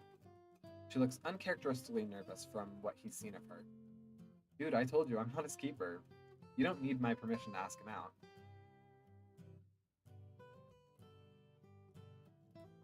He realizes he's staring at her a little too intensely and looks away. Well, you and he and Nick are also living together, so I feel like I'd need to ask you anyway, even if just from a bubble standpoint. Okay, that's fair. He supposes the date would probably entail kissing, or at least some form of physical contact. But I also do need, your approval, I guess. I don't want you to feel like I'm taking him away from you. The memory suddenly falls into his head. You know, when I was first realizing I had feelings for Nick and wanted to ask him out, I didn't because I was worried about Adam. Maybe worried that Adam would feel like it would mean Nick was taking me away from him or something. I assumed you talked to him about it. Adam, I mean. Carlos nods. I did. What did he say? He said he approved. He approved of Nick for me. It's not exactly the right context, but he thinks it conveys the right sentiment at least. Right, she says, falling quiet again. He looks over at her again, and she's staring at her shoes, shifting awkwardly. The fact that you're even talking to me right now, I think means that you understand him. And me. That you understand us. I just don't want you to feel like you're competing with me. Even though you would be. He thinks, feeling a little guilty about it. But I would be, she says. And he should be surprised by it, but somehow he knows she already knew. And I understand that, and I'd still like your approval, maybe because of that. And even though he's on leave right now, he's gonna want to go back, and he works in the ER, so that can be rough for hours and everything. So you'd be competing with that too, which is something to contend with. He feels bad for effectively trying to talk her out of this. No, she should work with all the information that she can get. But he wants to make sure she understands what she's getting into. Exactly. She nods. I understand. He and I have talked about that already. I know what I'd be signing up for. I still want it. Strong girl. Strong girl. He smiles before realizing she probably can't see it behind his mask. He gently pats her shoulder instead, realizing too late that it probably was too close for a distance, and that she hadn't given him permission to touch her. He doesn't say anything or object, just looks up at him, her eyes filled with hope, and he thinks understanding. Then you have it. My approval, I mean. It shouldn't be a lot, but it still feels like one. And he's a bit choked up about it. She nods again, and he can tell she's smiling now. Okay, thank you, Carlos. She stops and her eyes twinkle. I mean, Eddie. That cuts the tension and he grins. I see. Now you got what you came here for, so the gloves are off.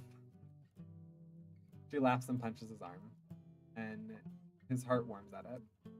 And instead of the jealousy, or maybe panic, that he always thought he'd feel when Adam would potentially start seeing someone, he feels only happiness. He wonders if this was how Adam felt when he and Nick kissed at the day by Pier 9. And he hopes that Cass can make Adam even a fraction as happy as Nick. Ah.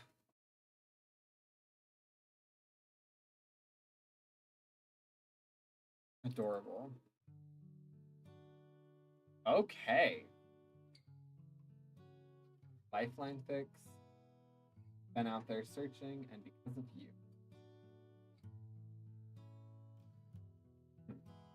Okay, where are we at in terms of time? We're only at 2 hours. Okay, dig it. Am beaming, literally. Ooh. Ooh. All right, let's see.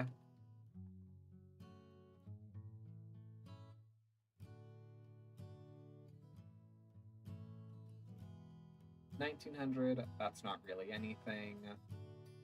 5,000 will probably take us. I mean, if you wanna, nothing's stopping you.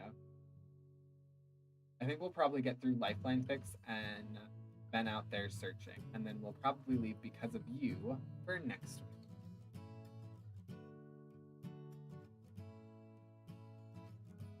Or Madeline can do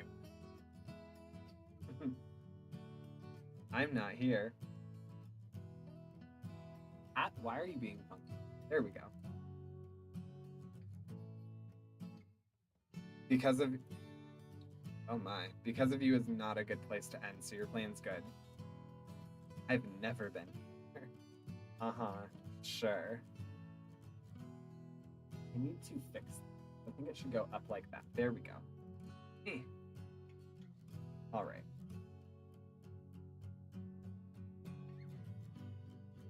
I'm now super curious why because of you is not a good place to end. Makes me want to read it. But between these, we'll have about 6,500 words, and given the fact that I can imagine there'll be at least a few more derailments from Bob, that's probably all we'll actually have time for. I'm also going to drink some water so I don't, get heat exhaustion. I'll just be very sweaty.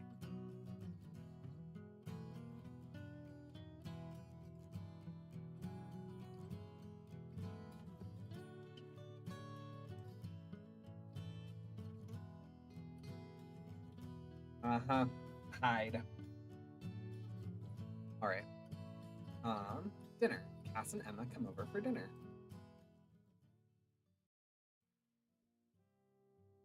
Tuesday, October 5th. Carlos looks up from his laptop as the key rattles in the door and it opens. Nick walks in, followed by Adam. Hey dudes, good morning. Hope work wasn't too overwhelming today. Breakfast is keeping warm in the oven. Give me a second to finish up this claim, and I can give you back your bed. Nick kicks off his shoes before coming to Carlos on the couch and kissing him quickly. You're too good to us, babe. Carlos blushes. It's just some eggs. Muffins are on the counter. I want you to guess the flavor again. Nick nods, kissing him again before turning to Adam. Do you want to shower first? That would be a smart idea for me after stream. Adam shakes his head. No, you're going to want to snuggle your husband as soon as possible, so you should go first. Nick nods again, heading towards the bathroom and shutting the door behind him as Adam sits on the couch near Carlos, looking a little lost in thought. Everything okay, Chico? Carlos, still worried about Adam despite cases being relatively lower now, and the hospital seeming significantly less busy. He wishes Adam could have taken more time off, but by the end of the 6 weeks, Adam had seemed almost eager to jump back in again and help relieve at least some of the stress of his coworker. Adam smiles at him slightly. Yeah, sorry, just, He turns toward Carlos looking a little worried. I talked to Nick already, but how would you feel if Cass and Emma came?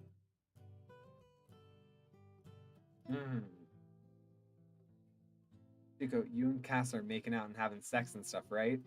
Carlos doesn't mean to start with that, and Adam blushes, but he thinks it gets the point across. So we're basically all one big bubble already anyway. And you're probably like two of the safest people in the city right now, given how cautious you're being. We're the bigger risk to them, so if they're comfortable coming over, then invite them over. It's not just that, dude. The five of us haven't all been together since our picnic in that park, and especially not after Cass and I got together. I want to make sure you're very explicit. I want to make sure it's very explicitly okay with you, especially if you'd feel like you had to cook for all of us.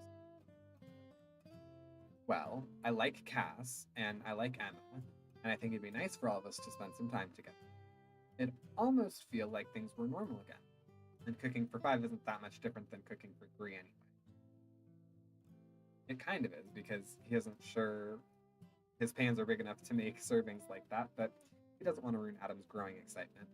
He also likes the idea of all of them together again, having felt a bit of trepidation as Adam and Cass had started going out, despite what he'd said to her. He'd given his blessing. Well, if you're sure, dude, I'm sure, Chico. Invite them over. I'll make dinner if you tell me what kinds of things they like. Adam nods, sitting on the couch again, but still lost in thought. Also, I was thinking I should move back to my apartment soon. More formally. That doesn't surprise Carlos. Adam had been spending more time there recently anyway, after starting to date Cass. Adam's bed being a couch in Carlos and Nick's living room wasn't exactly conducive to privacy, and the fact that they only had one bathroom was sometimes a problem. Uh-huh. Uh-huh. I understand. You just want us out of your hair. Adam shakes his head. No, dude, things are calming down enough, at least relatively speaking, that I think I can function on my own again, especially after the break I had, and I need to stop imposing on the two of you like this. What's funny is that, like, where this is taking place, this is what you uh-huh-ing at, hey, I need to take that out of my ear, because I'm not sure this one is actually turned on right now. So it just is creating like a weird feedback loop in my ear. At three people sharing one bathroom. That's my own uh-huh at this moment. Yeah, no. I've lived in like larger living arrangements before.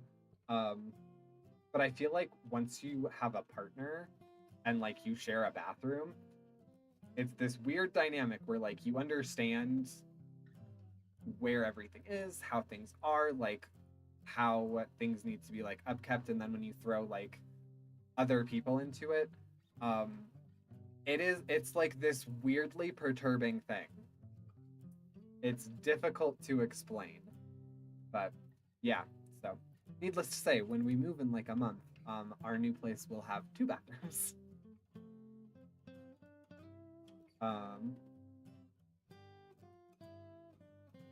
But also, interestingly enough, like while this is taking place, this is actually about when Dorian and I like got together. Like we had our first date roughly around when like Adam and Cass did. And then this and that happened and we were not together. And then our anniversary is actually like in October. So funny. Carlos frowns. Wait. No, dude, things are calming down.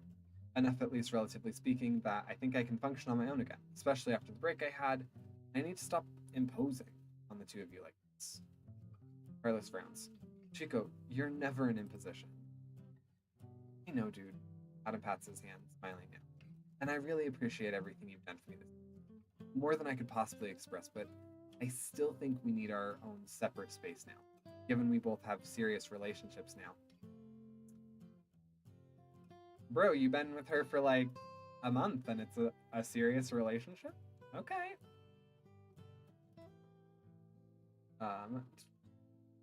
Yeah, one of the requirements in a house was at least 2 full bathrooms. Yes, that's going to be a thing when Dorian and I look at actual houses as well. Hubby didn't understand that until one of our showers had an issue and we were still able to get clean. And then again, when we had a bunch of visitors and didn't have to queue as much. Same. Yeah, no, it's that was definitely part of like the requirement for the next apartment that Same word, different spelling. Um, yeah, that was one of the like required bits for our next like apartment for the three of us. And then Dorian and I are now looking at more seriously looking at getting a house after we do the cross country move. Um, and that is one of the also non-negotiables. Nice, good luck. Thank you. Thank you. I think I told you a little bit about that last night. Um, or the night before.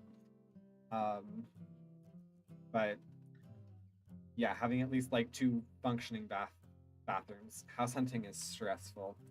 Yeah, so far it's been the like price range thing and the fact that everything is so vastly out of price. I will say something about the pandemic. Like, I'm don't get don't get me wrong. I love that this is when I met Dorian.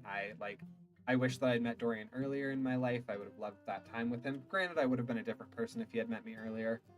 But when I met him, he had never lived like out of his family's home before.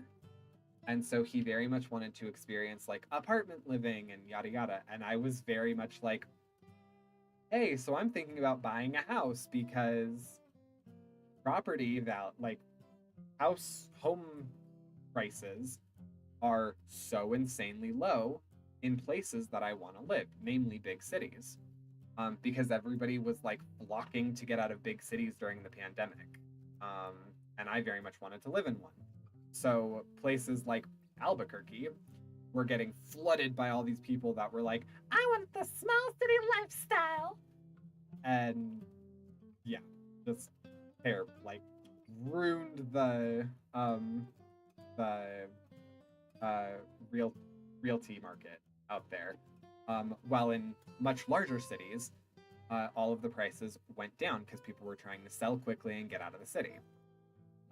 So I was very much like, I would like to buy a house because you're not gonna find like 4 or 5 bedroom houses for $150,000. You're not gonna see that again in our lifetime unless there's a crash, which we want to avoid. But Dorian really wanted to do like apartment living and experience that. And I was like, okay, well, we can try that for a little bit. And then, yeah, this happened, that happened, life happened. And suddenly prices were back up. Prices were terrible in Albuquerque. Prices were terrible in the big cities that we wanted to move to. And yeah, that's one of the only things that I'm like, I really wish I would have kind of like fought him and been like, look, if we get a house, like, you can get an apartment at any point, like, but houses will not be this low again. Yeah, I had friends that bought during the pandemic, also low interest rates. Exactly, it's like you're not gonna get prices this low, rates this low again in like our lifetime. But yeah, I wish I would have thought that, but I also, yeah, I don't know. In hindsight, if there were things I could change, but you can't, so no point in dwelling on it. So now we're moving somewhere where we can afford a house and doing all the things necessary to make that happen. So hopefully within like a year's time to like 18 months, we will be in a home and I will not be like boiling to death in a teeny tiny closet. So good luck. Thank you. Thank you.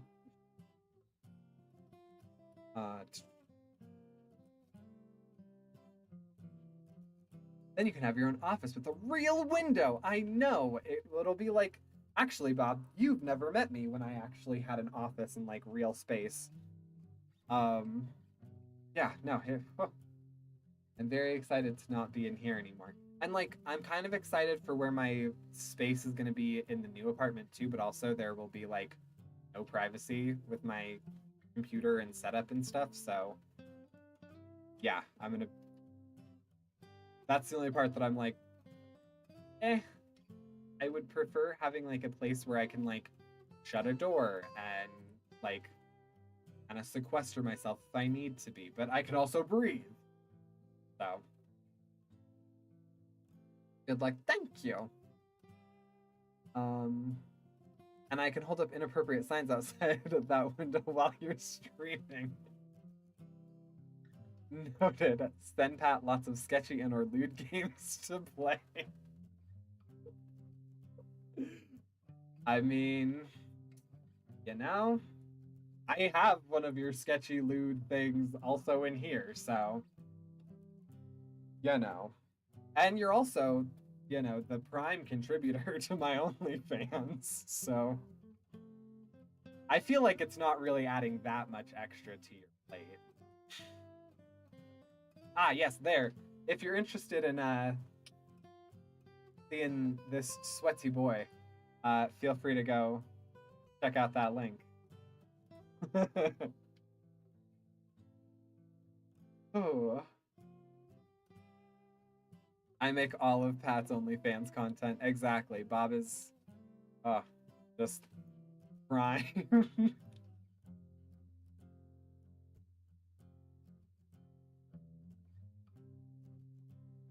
Anyway.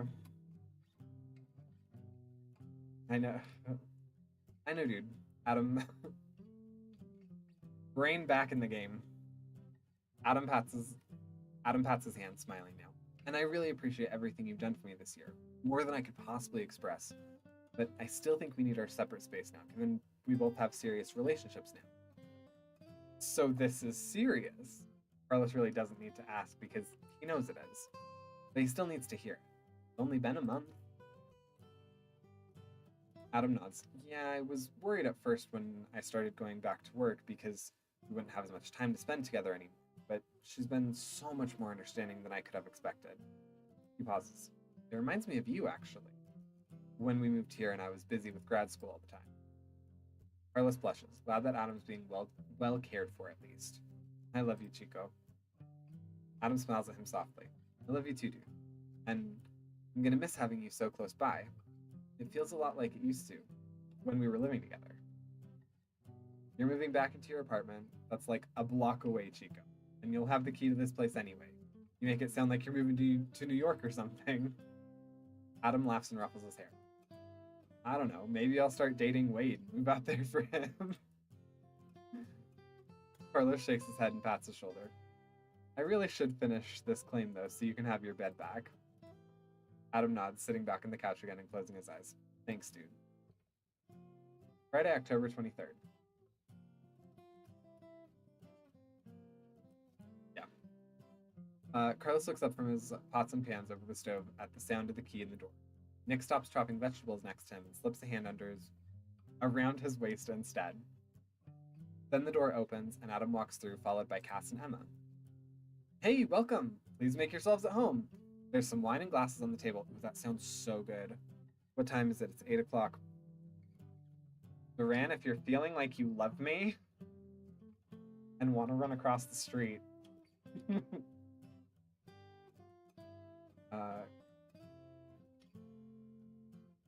Carlos feels like he should do something to be more actively welcoming, but he doesn't want to leave the browning garlic alone at the moment.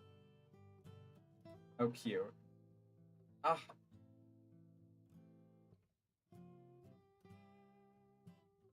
Cass smiles, or at least seems to, behind her mask, and looks around. Then she grins. Thank you, Eddie. This is a really nice place you two have. I love that so much. Just, I think it's literally just the association that, like, we have with an Eddie. But Nick stifles a laugh, and Carlos tries his best to look offended, even though he thinks he finds the nickname affectionate now. Okay, so we only have 4 for dinner tonight. Adjust accordingly. Wait, so we're only having 4 for dinner tonight. Adjust accordingly.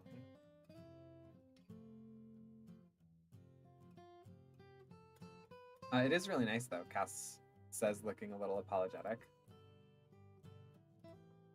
Well, I'm sure you're used to Adam's place, so your expectations are just artificially low. Adam throws an arm over his shoulder. I'll have you know, dude, that my clothes are not all over the floor anymore. Only because you'd been living here for a while instead. You just haven't had enough time to accumulate floor clothing back there yet. Mean. I can see Adam's apartment. It is kind of messy. Well, Adam looks like he wants to disagree, but yeah.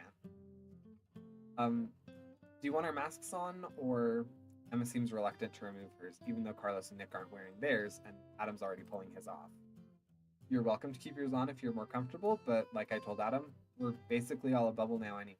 It's fine. Carlos turns back to the pans, stirring the pasta, but it might be a little hard to eat through. Cass laughs, pulling her mask off. Are you saying your food is so bad that we'll need the mask as a filter so we don't get food poisoning? Hey, Nick's voice is sharp, but Carlos knows he's feigning outrage. What are you saying about my husband's cooking?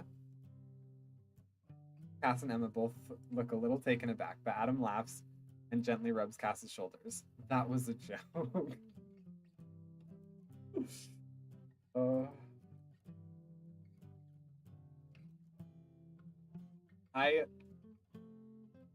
So this is just something I noticed, is that I do apparently have a sense of humor similar to this, where like some people do need to be told that I'm joking.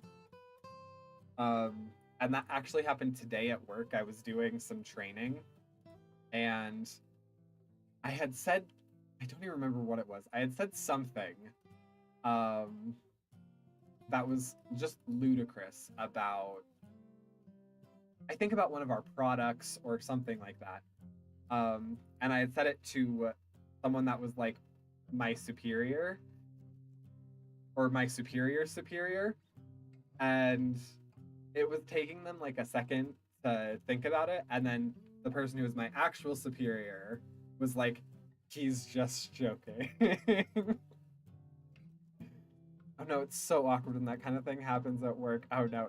Yeah, it was like, it definitely wasn't anything bad. And she either was like going to just take it at like a face value, like, okay, cool. Or would have eventually got that I was kidding. But yeah, so after my superior said that, I was like, oh, this happens far too often. I'm the kind of person that people need explained to that I'm kidding, because I'm just very dry, I feel. Or I'm just not funny, but I think I'm hilarious, so it can't be that. Ah, Emma laughs nervously, pulling her mask off as well, and Nick's arm stiffens on Carlos's back. Carlos pats his shoulder with his free hand, reassuringly. Yep. I will say, I don't think Dorian's ever been very reassuring with my comedy. He's told me sometimes to make sure that I'm reeled in enough. That is super serious. So serious, not even funny. I'm as serious as a ding-dang heart attack. Also, this was redeemed 22 minutes ago. Wait. I also dislike my hair today. But I didn't want to put any effort into my appearance because I thought I was getting worked on it at work today. And I did not, so. So the seating situation might be a little interesting. Carlos wants to break the tension. We're not really set up for 5, so 2 people will have to sit on the couch and use the coffee table. Oh, it's like the kids' table at Thanksgiving. Cass seems way too excited at the prospect. I volunteer. Then she looks over at Adam and seems suddenly guilty. Although Adam would probably be a lot more comfortable at the dining room table. I think that's probably S-Babe. Nick removes his arm and starts chopping again. And then Cass should probably sit together, and Adam and Cass should definitely sit together. Carlos nods. That probably makes sense. We brought some wine, Emma says, setting the bottle on the counter. What kind? That will tell me how I need to judge you. Adam said you were making chicken and pasta, so that seemed like probably a white wine. Honestly, I can't really tell the difference with different food. It gets offended that I keep our open bottles of red in the fridge, but that's all just wine to me. Nick makes a frustrated noise. Reds are supposed to be served at room temperature, babe. Many whites, but not all, should be chilled. In the fridge? I mean, I enjoy a chilled wine. However, I also don't like red wine, but I do enjoy pink wine, which is different. I keep red wine in the fridge. Okay, so to be fair, the only red wine that we have had in a while, we did keep in the fridge, but that was also like ritual wine. So you warm it up before you drink it, right, Bob? Right? Right? Why? I mean, I could see keeping it in the fridge to like let it keep, but also I just enjoy wine colder. You can't taste all the depth in a red when it's cold. If you don't need to taste all the depth in it, though. What depth? It's cheap Costco wine. Oh, this is entertaining. I like this. See, I was just trying to see if they were having like a dry or a sweet wine. That's how I judge people. Because for whatever reason, so many people like dry wine, and I will never understand it. It's disgusting. It is absolute swill to me. Even cheap reds taste worse cold. Oh man, I am not a fan of dry wine. Thank you! Hubby and I have mostly moved to dry wines. Why? Why? What is the rationale? Okay, you say moved to dry wines. So there was a period where like you enjoyed a Moscato or a Spumante or something. What changed your mind? What was it? What made you become a monster? Like I'm curious. This is your interview. This is your Barbara Walters interview. What made you a monster?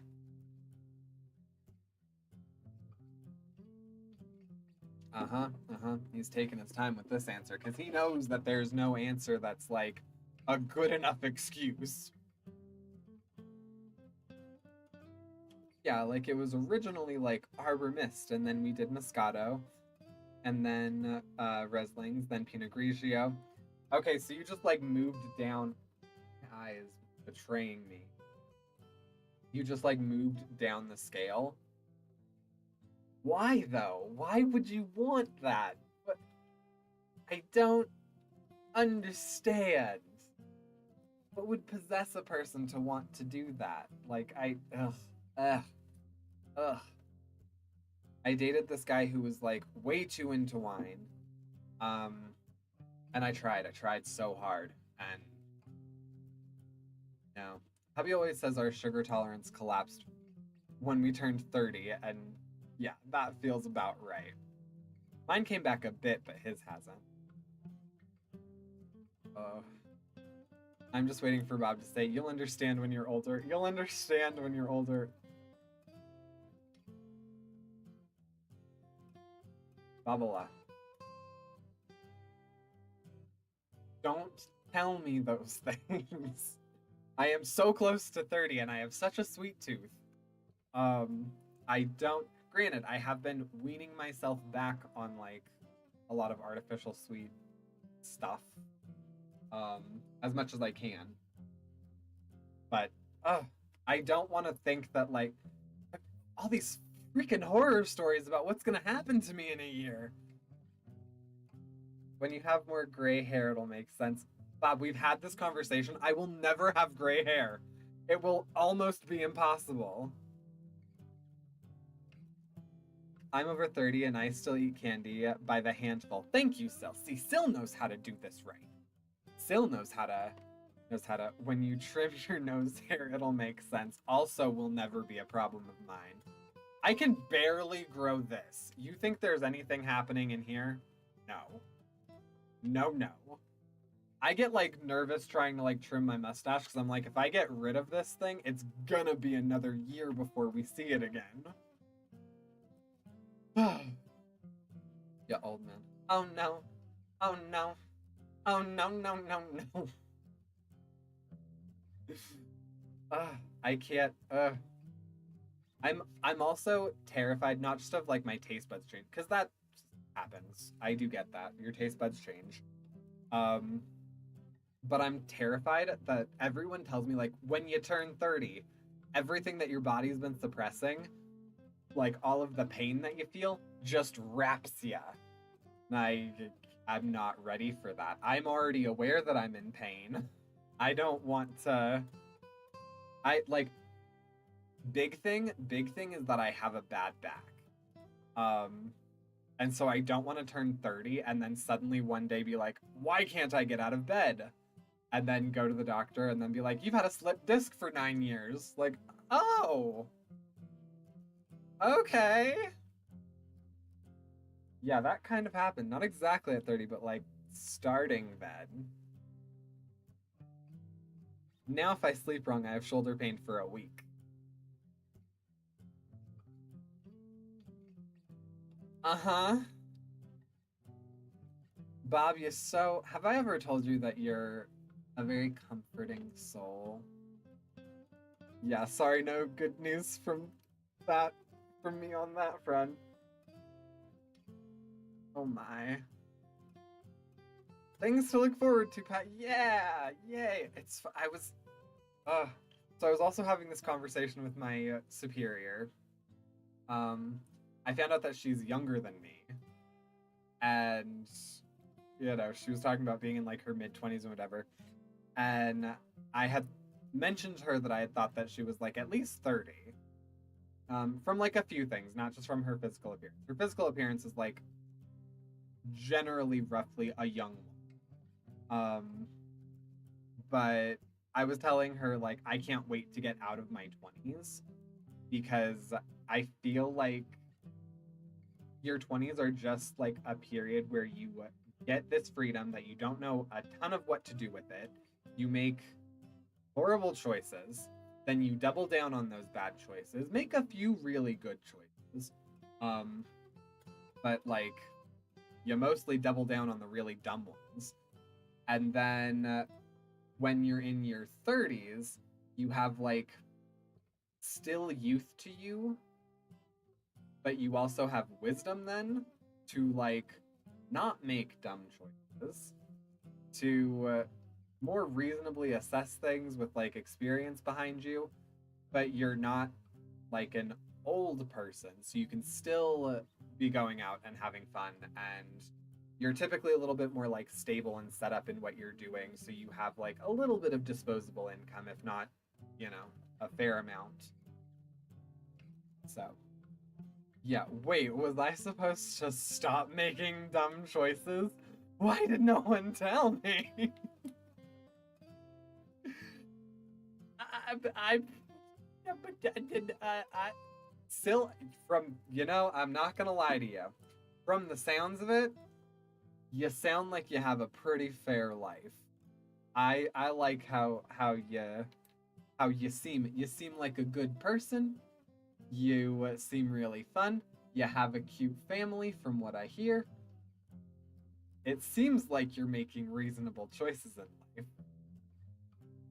I mean, you did choose to off Burnsley, so which, I mean, granted, you are being haunted by a robot fish ghost, so you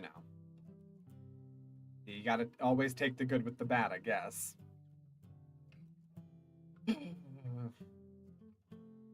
Anyways, right, wine, that's what got us on that. And you win some, you lose some. You take the good, and you take the bad, and you take them both, and there you have facts of life. Which does not date me, because I learned that from Family Guy. Not from The Facts of Life, which is a show that predated me.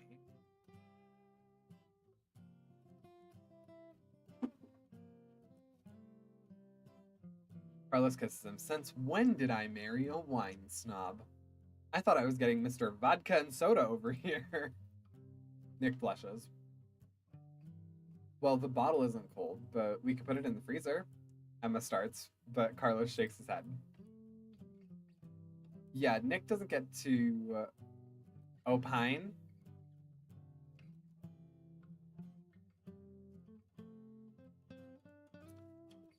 I'm curious if this is a word I'm not familiar with or if this is one of a famous Bob typo.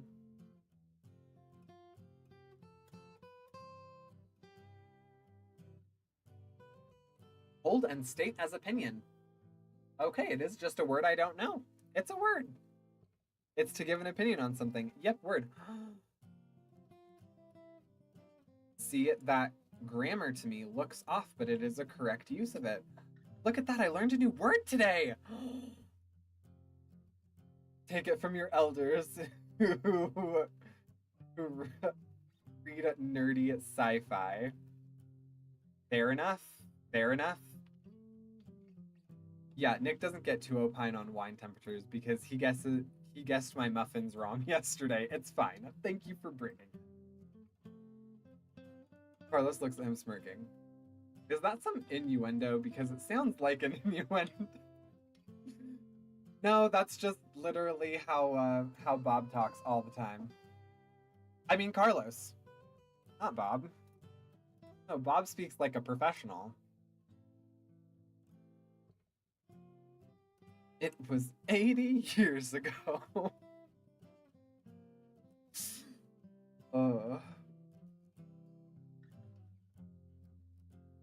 Comments and opinions that I'm going to keep to myself. I will say Bob's slacking on this lately, but he's very good at making things sound different. Cass looks at him smirking. Is that some innuendo? Because it sounds like an innuendo. Adam, should you be guessing my muffins? I wish. Nick finishes chopping the tomato and sets the knife down as Adam blushes. Somebody didn't consider orange a good enough guess for tangerine. Okay, I would... Those are the same. Those are literally the same to me. Somebody doesn't know the difference between their fruits. See, that also sounds like an innuendo. Carlos stirs the garlic, satisfied with it, taking the tomatoes from Nick and adding them to the pan. Nick shakes his head, swatting Carlos's butt before slipping behind him and out of the kitchen. Nick really is me. In so many ways. Let me pour you some of the properly chilled white we have sitting on the table. Okay, down to 3 for dinner. Chico, come help me in the kitchen. I hope you and Emma are extra hungry. Adam ruffles his hair and moves to sit on the couch. I don't know, dude. I think I'm morally bound to join Cass's band. She and Nick and I can just get some Taco Bell or something. I'm sure their value menu is about as good as your cooking. Ouch. Ooh. Carlos laughs, and as he pulls the chicken from the oven, and the 5 of them fall into comfortable conversation, he thinks about how, just like Adam hadn't been afraid of losing him to Nick, he's no longer afraid of losing Adam to Kat. Instead, he thinks Kat. Boy, that is the longest sentence in creation, but still grammatically correct. Instead, he thinks that Cass and Emma are starting to feel like another piece in his life that he'd never realized before that he was missing. And he feels content. Aww. Alright. Been out there searching. And this should take us about to the end of stream. 2021, 5,000 words. Cass and Adam spend some time together. From the point of view of Cass. Oh! Okay! Speed. Thursday, August 26th, 2021. Hey! Cass turned at the sound of Adam's voice, smiling as he walks towards her, even though she knows he can't tell thanks to her mask. She tries to ignore the way her heart briefly flutters at the sight of him. Don't have a crush, Cass, she tells herself. This isn't a date. He's just a friend, and you're just meeting him today because Carlos was working, and you wanted to make sure he had something to do. I won't interrupt much. We have plenty of time for 5,000 words. I also don't trust that. I feel like if you say you won't interrupt, that's when you unintentionally will speak more. And if I have opinions, then I have opinions.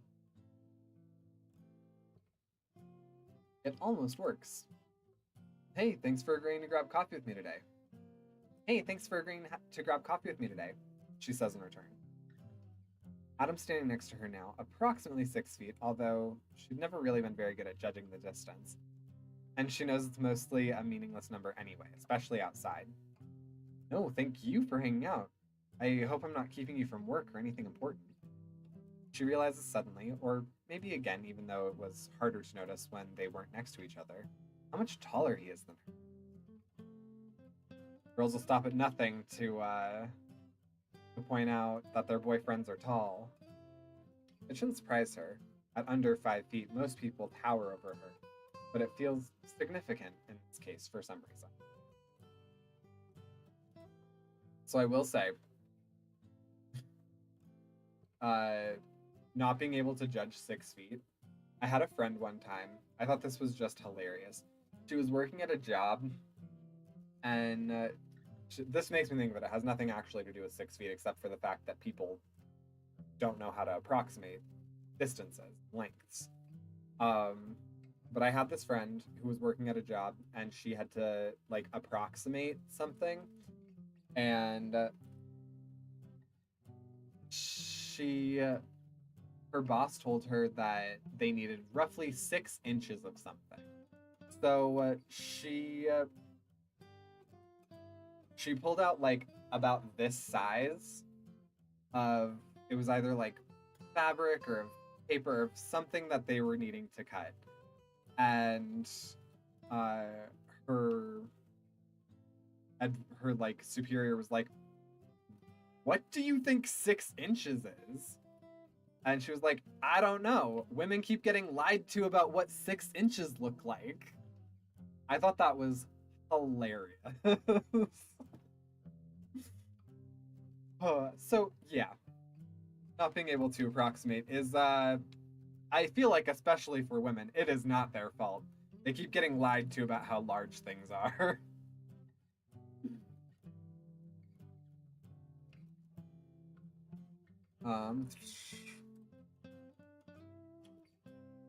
Women's clothing sizes are also lies, right? Yes, they are. Yeah. Which is really confusing to me, because I feel like it was at one point like your size correlated directly to like a number that made sense in your measurements.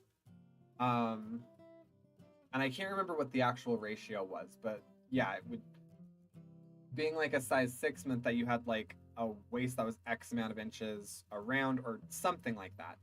And then places just started like going ham with adjusting it for like, oh, well, that's what it's sized here, or, you know, this is what it's sized by the standard of XYZ company or of XYZ like time of year or whatever.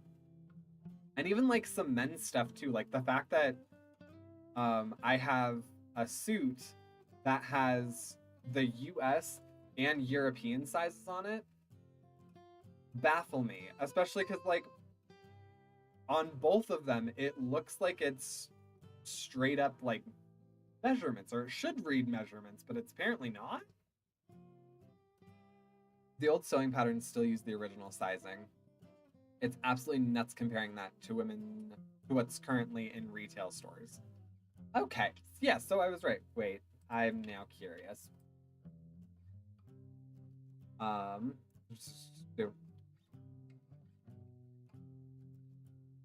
Sewing sizes. Sewing size chart.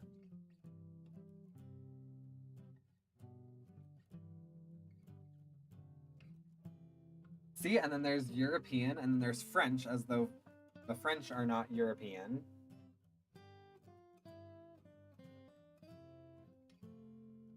Okay, maybe I was wrong. Maybe I was wrong about how these were supposed to be sized. I had thought that, I mean, I guess there is like an actual ratio that goes. Um,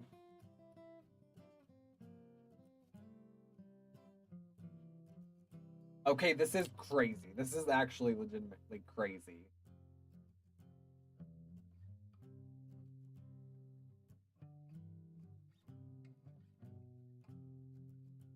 Huh, okay.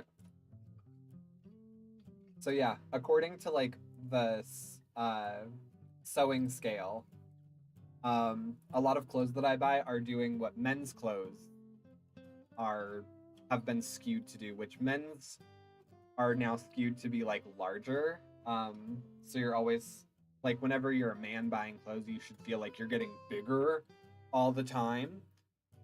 So according to like that size, like a sewing size chart, I'm about roughly like a medium size, but all of my clothes say that I'm large. Like okay. Well, that makes me feel great. uh, she say, she shakes her head. No, I'm a little ahead of my work items. Excuse me. This sprint, and hours are super flexible anyway, given everyone's working from home. Even if I had things I needed to do, I can always catch up later tonight or over the weekend. Example chart. Okay, yes, this was literally exactly what I was looking at.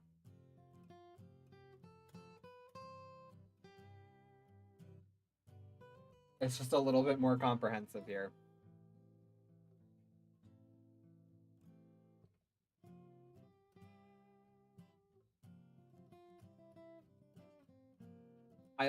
I feel very privileged in the fact that like most sizing things are made for literally exactly me.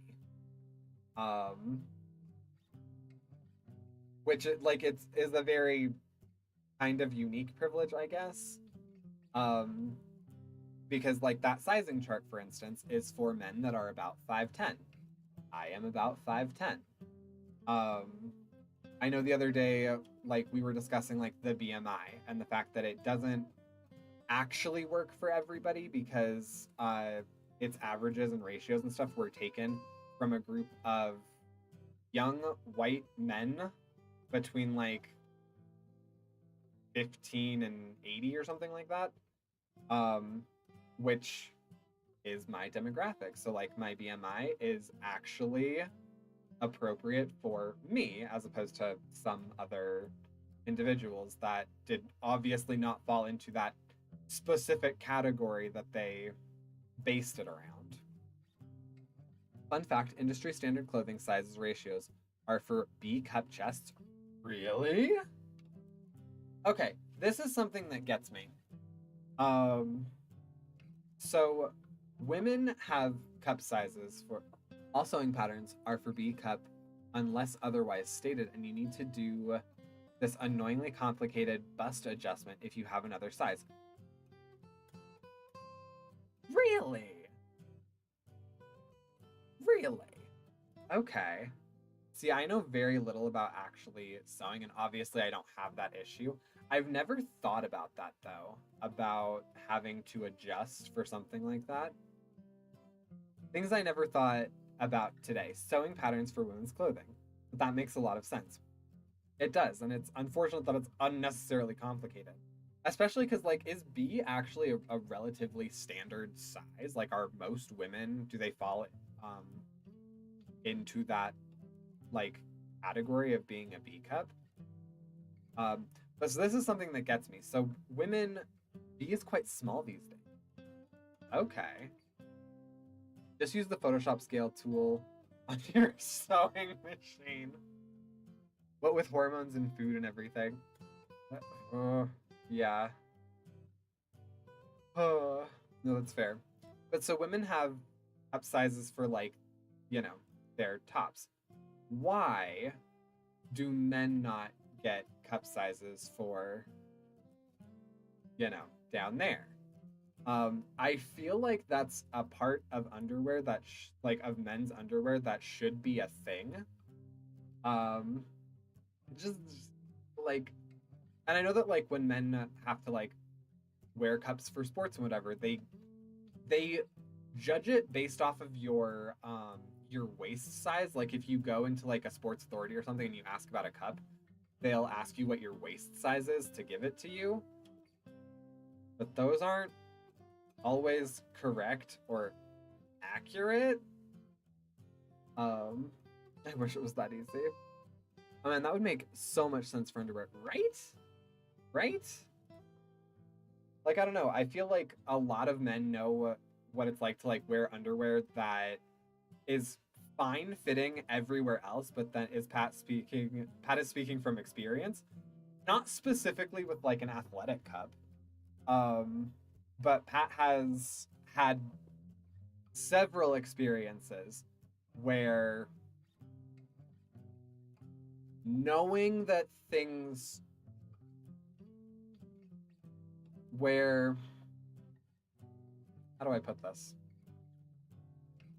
Yes, Patrick knows that some things are not sized appropriately for men because men don't like having it like on display what their size is down there. But personally, I would very much enjoy if I could have underwear that fits fine everywhere and doesn't like pinch me, but still feels fine like around my waist or around my thighs or whatever, but is not the appropriate size for my bulge or what have you. But yes. I feel like that would be beneficial. And then I like in that same breath there are other men that like things more snug. And I feel like that it would be such a good idea. I feel like it would help so many men so much better. And the only place that you can find like underwear that are more custom to that is typically a lot of like um clothing brands only designed for gay men, which is insane to me because like if I go on to like Andrew Christian or something, um that is correct. They make clothes. Yes. They do other things too, but they make clothes. Um then they have underwear that is specifically designed that have like pouches for men that are just comfortable because you know the size and it's whatever. Um, but the fact that it's not like a general thing for men's underwear is insane, and they're so expensive. They're so expensive. Honestly, I tried making underwear before. It was hard. I've successfully made bras, but not briefs. And I don't even have a man bulge. I always assumed that was just the difference between kinds of underwear, briefs versus boxers, and that's kind of it. That's kind of like the big distinction is that like guys would be like, oh, I like things tight. Oh, I like things looser. Yada yada. I'm like, you can have that if we have underwear with cup sizes. Like that's great. And then if you don't like things rubbing against your legs or whatever, you can choose that. Or if you want things to be like super secure, but yeah. Oh yes, that's also a thing. Gay men underwear companies. Why gay men? Wouldn't all men want that? All men should want that. It would be so much more comfortable. I imagine it would probably help with like being more virile and if a couple is trying to get pregnant, typically men have to change the kinds of underwear that they're wearing because their underwear severely affects the amount of swimmers that they have. You know what would dramatically help that? Underwear that has cup sizes, that have, pouch sizes, whatever, that are more specific to the individual. Is it's gay to think about cup sizes, so yeah. Duh. Oh, duh. Yeah, briefs are super bad for sperm. Exactly. Yeah, no. Um and so like men are just told to like wear boxers, or I mean I know some doctors are like you're fine to just like not wear underwear if you're trying to have a baby. But I feel like if someone wore something like briefs or even boxer briefs, that's typically like a preference that they have. So having like a cup size and a pouch would just be so much easier. But yeah, it's apparently only gay guys can think about that. It's just crazy to me. Yeah, that makes sense. Doesn't it though? Doesn't it?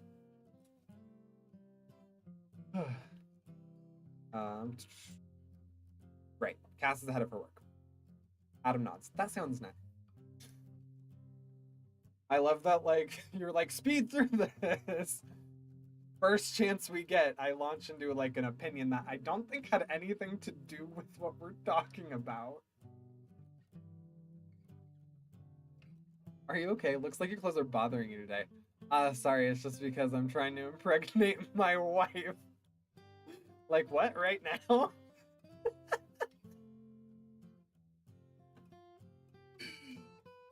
Oh my gosh.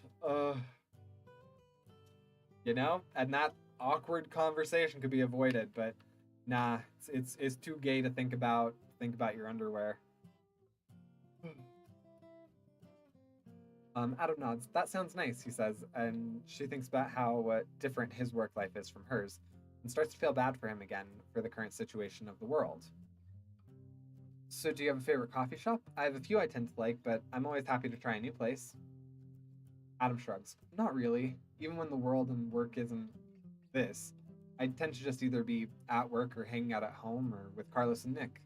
I'm happy to go wherever you want, although I'd request that it's something that has tea.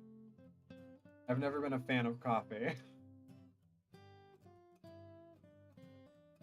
I have somehow managed to avoid it throughout med school and afterwards, so I wouldn't really like to develop an addiction to it now.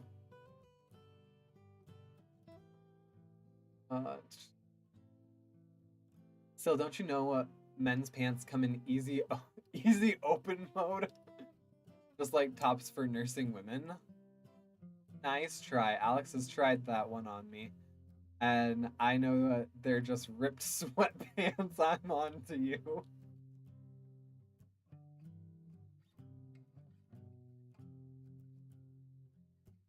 Oh, oh, that's too good.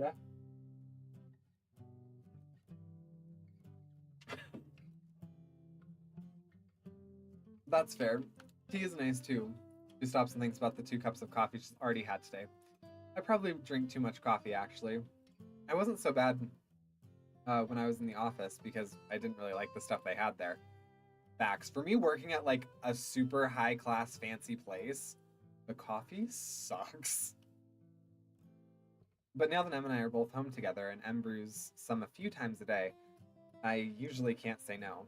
Em's a bit of a coffee snob, so she has some really nice beans, and I keep saying that I should get her one of those brewers that can just brew 1 cup so I'm not so tempted all the time, and then not doing it. Maybe I should get tea now too. Chamomile's always nice and soothing. She stops realizing that she's been rambling on about coffee at someone who doesn't even drink the stuff and feels herself blush. Work coffee is there to get you energized to work, not to taste good or for you to enjoy. See, except the work coffee that I have isn't actually for us. It's for anybody doing like the fitness area, and then anybody. Well, we have tea in the spa, but literally like right outside the spa is the fitness center. So the fitness center has coffee, and we have a bunch of tea in our area. So I guess it's not specifically for people going to the spa, but it can be. So I'm surprised that these people who pay like literally upwards of like tens of thousands of dollars to come to this place, like haven't complained about the fact that the coffee is just crap.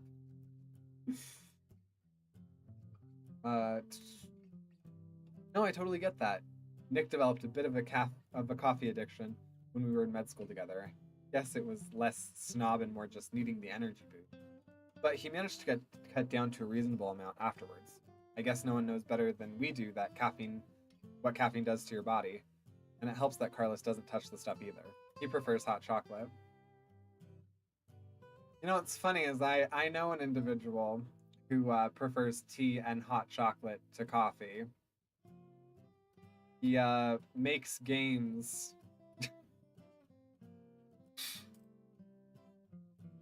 Ah, Cass files the information away in her brain for later use before immediately wondering why it matters so much to her. Friends know friends' drink preferences, she tells herself. I mean, I also filed away that information for non nefarious purposes. So that is a totally fine thing to know about someone. There doesn't have to be a hidden agenda for everything you and Adam discussed today. That's very true. No, I take that back. I have filed away this information for totally not good purposes. Tea over coffee? This game just got too political. I'm out. Yeah, it's insane. Who would prefer tea over coffee? I don't know. Some weird people in this world. There's yep, just some crazies out there. There's also people that quantify like large dollar amount gifts to a cup of hot chocolate. Crazy. There's some insane people wandering around out there.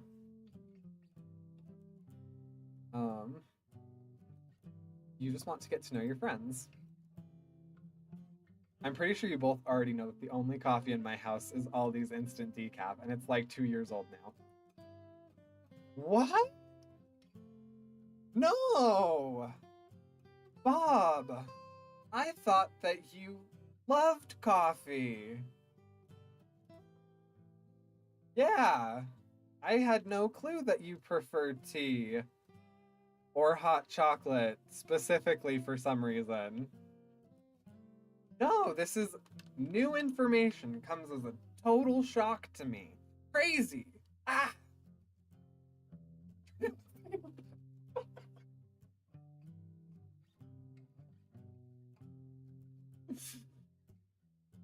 Only if it's expired. You two just choose violence all the time. Hopefully he's managing to get through the current mess without being tempted back to the dark side. Picks a random direction to start walking, assuming they'll run across somewhere that has tea eventually. And that's a pretty safe bet. Yeah, after the scare last year, he's been good about avoiding caffeine, and Carlos has been militant about helping him do it. Not that it probably has any impact on the long-term effects anyway, but better safe than sorry right now. So he's a lot more tired than usual. Well, for many reasons. But he's getting by without it. Sorry, video games made us like this. Ah, yes. The dreaded video games. They make all the children's so violent. All of the children. Oh, wait, you guys are like old people. Video games didn't do anything to you. Ah, that's good. She frowns, trying to remember what Carlos had mentioned about the scare, and only remembering that Adam had stated on something about Nick's recovery, and Carlos had quickly changed the subject. She decided not to press. They seem like a really good couple. Why that, of all topics, Cass? Stupid. Adam looks at her and she imagines he's smiling, since his eyes are full of affection. Yeah, they really are. I think we told you how they met, right? You did. At least you told Carlos that he owed you forever for introducing the two of you, and that you regretted it because now you had to watch them be sickly cute together all the time. Adam laughs. That's right. Nick and I hit it off pretty much on the first day of med school, and just started spending a lot of time together studying. Then I figured it would be nicer to study at home than on campus, so I started bringing him home with me. And that's how they met. Adam's staring off into the distance, lost in the memory now. Nick thought Carlos and I were together at first. I don't really blame him. I always talked about Carlos as my roommate instead of my best friend. Fair. That is oddly a weird distinction that I feel like a lot of gay guys do. So they talk about their partner being their roommate. I think just so Nick wouldn't be surprised if we went home together one day and I had to introduce them. I probably should have clarified sooner. Cass tries to imagine Nick's reaction when he found out the truth. You seem really close. All three of you, really. Yeah, Carlos and I are, well, I think we're closer than siblings, and I think I love him more than I love my sister. Although, please don't ever tell her I said that. My lips are sealed. Cass thinks about her feelings her older of her older brother and younger sister, and how protective she feels of her, and wonders if it's the same way for Adam with Carlos. I care about him, I think about as much as I can without there being anything there but friendship, if that makes sense. Adam continues. Like I've never had any interest in anything more with him, and he's been incredibly respectful of that. Cass wonders if that means Carlos at one point had wanted something more. Adam had turned him down. And I guess I love Nick too in a similar way. I mostly love the way that we work well together, and I love how he makes Carlos happier than I think I'd ever expected he could be. Adam really does look happy as he thinks about the two of them, and she really likes that look on him. I'm glad he found so much joy in your life, Adam. He tries not to think about the fact that he's currently here with her instead of working in the hospital because the world's been sucking that joy away from him for over a year. Yeah, I'm really lucky. But what about you and Emma? She tells him about Emma and how they'd been partnered up in their first programming class and really hit it off. She tells him how Emma had literally saved her life one day by always being the cautious and observant one and pulling her back from crossing the street on a green light only inches from where a car ran the red. She tells him about their dream vacation of visiting a coffee plantation somewhere and how they were finally going to do it this year until the pandemic hit. That just something. Pandemic ruined so many things. She talks about Emma in the way that always comes naturally to her, because she knows Emma probably better than she knows anyone else in the world, and worries she's annoying or overwhelming Adam, but he only nods and smiles and seems genuinely happy for her. She tells him too about how Emma has always seemed to disapprove of the people Cass has been dating in the past, and how she wonders if she's jealous or worried of losing Cass, and then immediately kicks herself for starting on that topic. Adam, for his part, doesn't seem to mind or notice, telling her about how he's always wanted to approve of Carlos's boyfriends too, and how much he approves of Nick. And that makes her feel a little better. And even as the conversation moves on for hours and hours after that, and even as she tells herself she isn't interested in Adam like that, and the voice at the back of her head wonders if Emma would approve. Later. Welcome home. Emma is awake now, typing on her computer. The smell of fresh brewed coffee hits Cass as soon as she opens the door. Neither surprises her. Hey, work time? Yeah. Emma sounds frustrated. My stupid product manager changed the spec out from under us. Something about new market research. Couldn't they have done that weeks ago before we started building it? Cass pulls off her mask, appreciating how much stronger the coffee scent was without it, but telling herself she shouldn't have another cup tonight if she actually wanted to sleep. Sounds frustrating. Emma hits a few keys with more force than necessary, then turns to Cass, smiling. How was Adam? He's doing well. I feel bad for keeping him out so late, but we just kept walking and talking and lost track of time and then had to get back. Well, it's not like he has anywhere to be tomorrow, at least. But still, I feel like Carlos would be worried about him. Cass isn't sure why she's concerned about Carlos. Adam's an adult and could be responsible for himself. Adam laughs. Those two are really close. Cass nods. They are. So you've got some competition. Emma. She feels herself blushing. It was just coffee and a walk. I just want to be friends. And besides, Carlos is married and Adam is straight. Emma smiles and turns back to her computer. I didn't say anything about anything other than friendship. And the fact that you jumped to conclusions, I think it's a lot about how you see him. Cass huffs. I don't have to stand for this, she says, but it's teasing. No, you could be sitting down for it instead. You probably should be anyway. If you were just out walking for 8 hours. We didn't walk the whole time. We found places to sit too and had dinner. She blushes again despite herself. Sounds like a really nice time. It was, but, the voice is back. Can I ask you something? Since when did you ask me if you could ask me something? This isn't, I'm going to propose to Adam tomorrow, is it? Because I think it's way too soon for that. Cass didn't think she could blush harder. No, but it's, why did you always dislike my exes? Emma turns back to her, smiling, but somehow looking deadly serious. Really don't know? What, you're gonna confess your long lost love for me or something? She tries to inject some humor, even as part of her wonders if it's the truth. Emma laughs, and it's a full laugh that tells her there isn't anything there. You wish. Well, I mean, I do love you, but as a friend. I love you too, Em.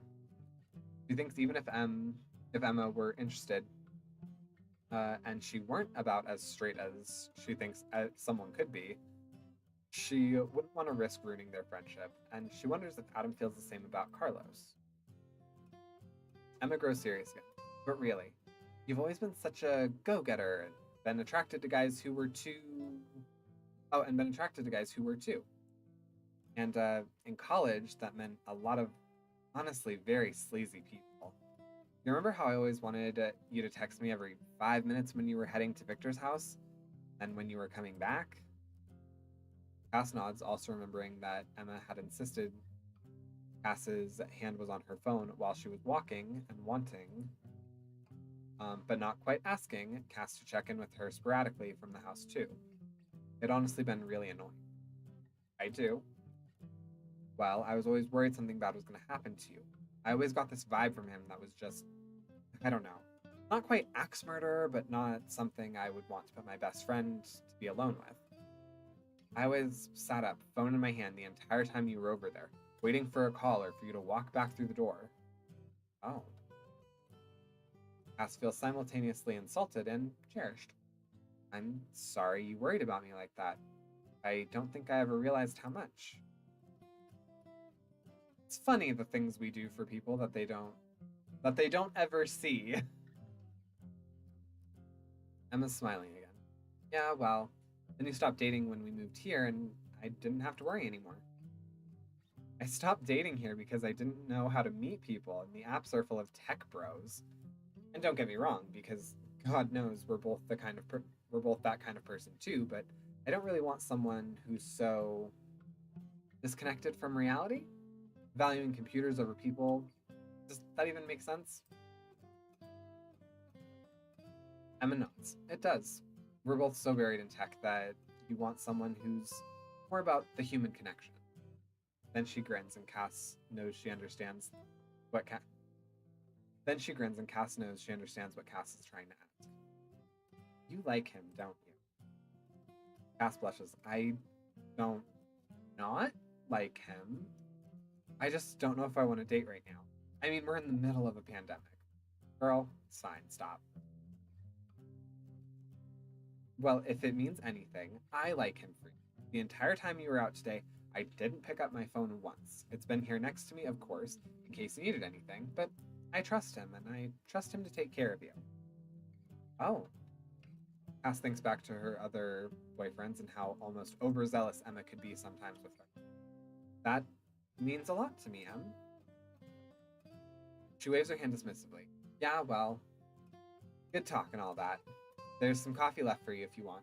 I don't think I need the entire pot right now. I can always drink an entire pot by myself. Girl, you're not doing it right. I see. I get the dregs, huh? Emma grins and turns back to her computer. You're not worth fresh beans. Ouch. Maybe I'll go move in with Carlos and you'll have to find a new roommate. I bet he'd grind fresh beans for me every morning, evening, and night. Is that innuendo? Because I don't think Carlos is going to want to grind your beans when he's got Nick. Carlos laughs and sits at her. Carlos, wow. Cass laughs and sits at her computer, checking a couple of things before bed and thinking about Emma's words.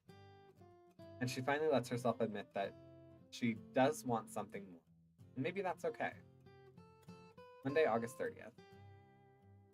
This still isn't a date, Cass, she tells herself. Just more coffee.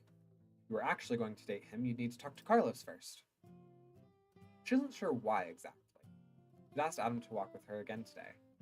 It wasn't like she didn't have work she needed to be doing, and despite the fact that she really could do it at any point, she still wasn't normally a fan of working into the evenings like Emma was. Still, she figures any excuse to get out into the world, especially these days, was a good one. And she really did enjoy Adam's company. And if it helped Carlos out a bit, then, and maybe put her a bit on his good side, that was a victory. Hey. She turned towards Adam as he walks up to her. Hey. So I'm 35, he says, and it takes her a second to realize what he's saying. Age isn't exactly one of those things you normally open a conversation with. Also, I'm 6'2". Okay. Is this some sort of doctor thing? Sharing vitals with friends? She means it as a joke, but Adam shakes his head and blushes. And she feels bad it didn't land. Well, I'm 26, almost. And I'm 4'11", so pretty much everyone's taller than me anyway. And at that height, it really stops mattering how much taller exactly. This is how I'm going to introduce myself from now on. I'm 35, also I'm 6'2".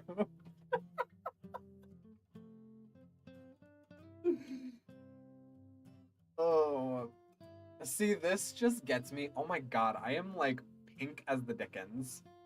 Still, you tall. Oh, god. People just can't stop talking about how tall their boyfriends are, or their sil friends are.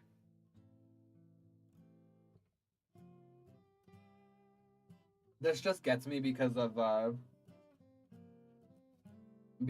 running joke that Bob is a 50-year-old man. So yeah, Bob, if we ever meet in person, I fully expect you to like come up and do exactly this. Height included. We know you're 80 and 10'8". Yes.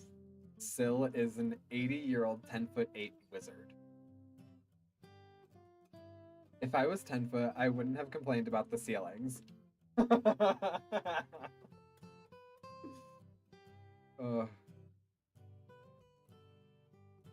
You weren't 10 foot then?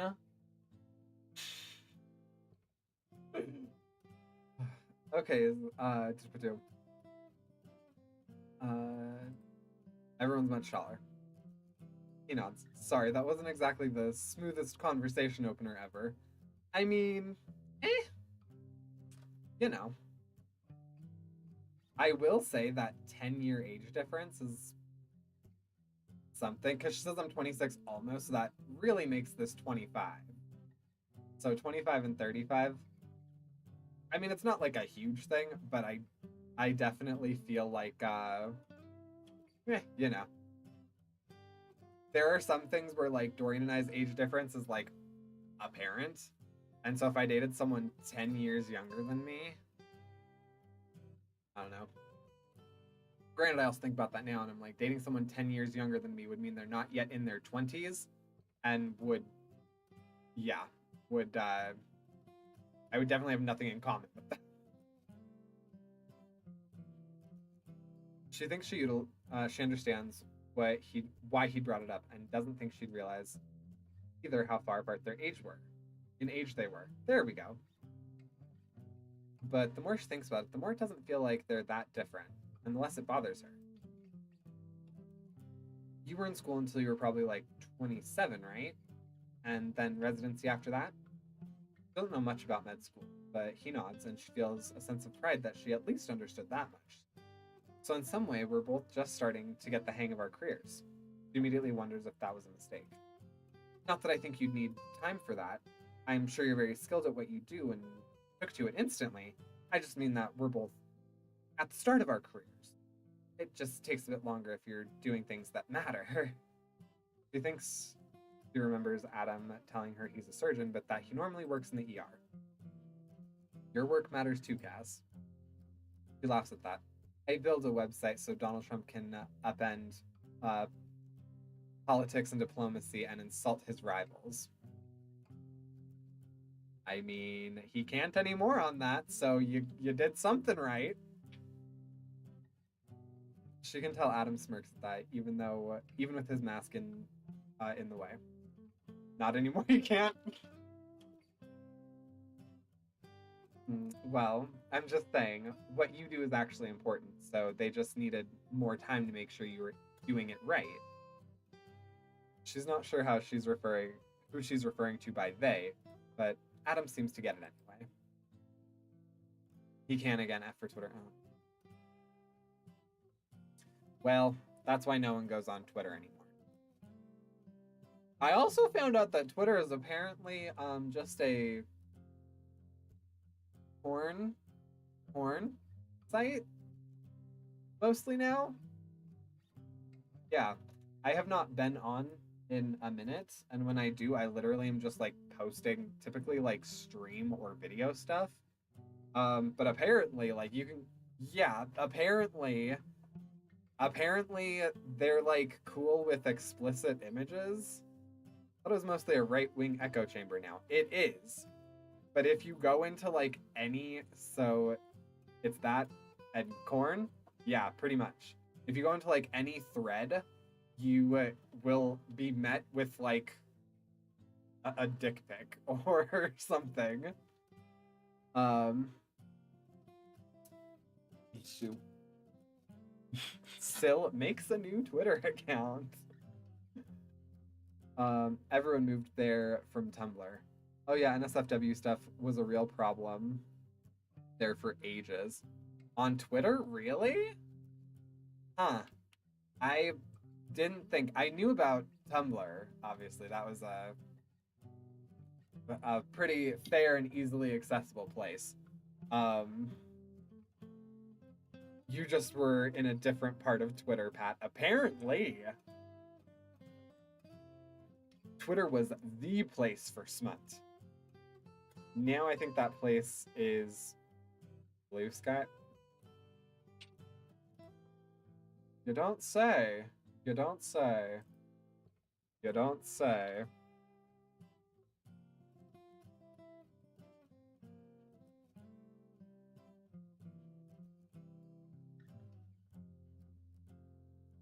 Oh my goodness. This is just Twitter. And all I see are cute cat pictures. Algorithms already know me so well. They add a by post filter instead of by account for mature content a while before I left, but no one ever used it properly. Pat goes to make a Blue Sky account. I mean, it looks cute to me because I just see cute cat pics. That's all that's on here for me right now. I don't know, I'm sure if I typed in like Bob C Games into the search bar, I'd see something terrible. If you want cats, make a mastodon. The most annoying part of Twitter was how my friend preferences would affect my own feed. How your friend preference? Wait, what? What do you mean friend preferences? That was a thing? And subscribe to the Catterday hashtag. Did I make a mastodon? I know you guys were telling me about it when I met you. And I thought about making one, and then I was like, is that weird because I met these people and then I make like a social media account where the only people that I know on it are these people?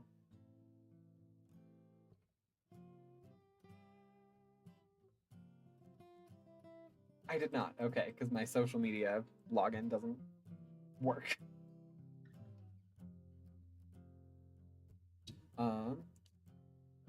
Twitter's algorithm was very much about things your friends follow. Oh, great.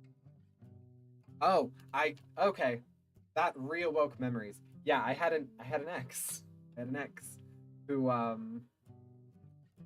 used Twitter for the smutty side, and he would like things, And I'm now remembering this. Oh my god, how did I forget? And so occasionally I would like go on and I would see stuff and I'd be like, what the heck? And then it would say like my then boyfriend's name liked this. I was like, and I don't think he understood that that was how it worked. Yeah, I think a lot of people didn't understand that that was a feature because I know that there were some people like when I was in high school that people stopped hanging out with because they would like a ton of like, or no, this was the person I'm specifically thinking about. Yeah, in like another gaming group that I was a part of. Um, this guy kind of got like booted out because he kept liking like e-girl, gamer girl, like NSFW stuff, and everybody could see it because they were all friends with him on Twitter, and he had like no clue. Oy. I had friends that I liked and wanted to keep in touch with, but they were into hentai and BL stuff, and I'd end up with it in my feed. It was amazing for discovery, which was great as the game dev. Oh my. Yeah, you'd see people's likes on your feed. I had that removed for a long time.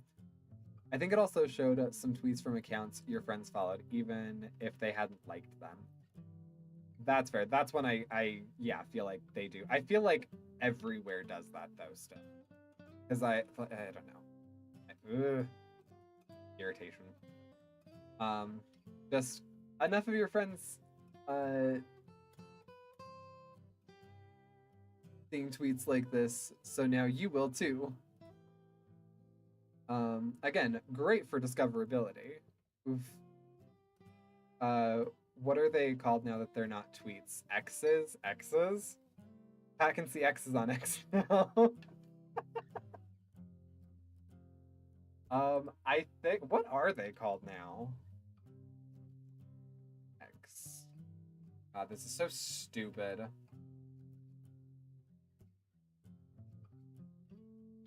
And trying to go to the website breaks my entire computer. I'm not going to do that. Okay.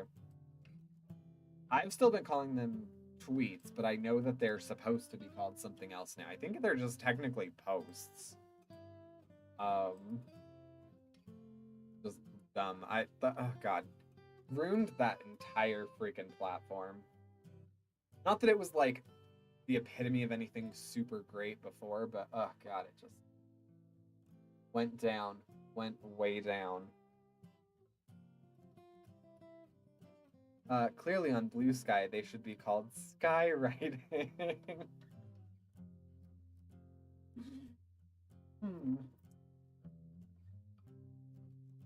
My brain is trying to make a joke about, like, you could call them clouds.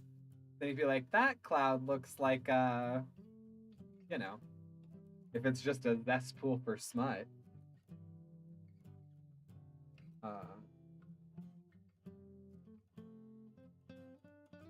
Well, I just thought it was relevant in case you thought I was too out of touch to be your friend or something. He says, and it takes her a second to realize he's talking about age again. She doesn't like how they're both dancing around it, but she tells herself she can't make a move until she knows Carlos is okay with everything.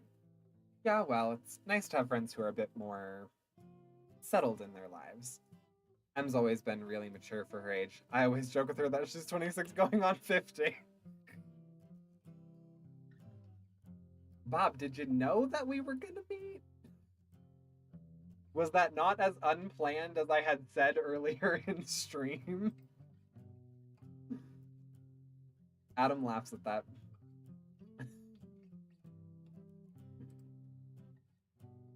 Oh, good golly. Pickle note.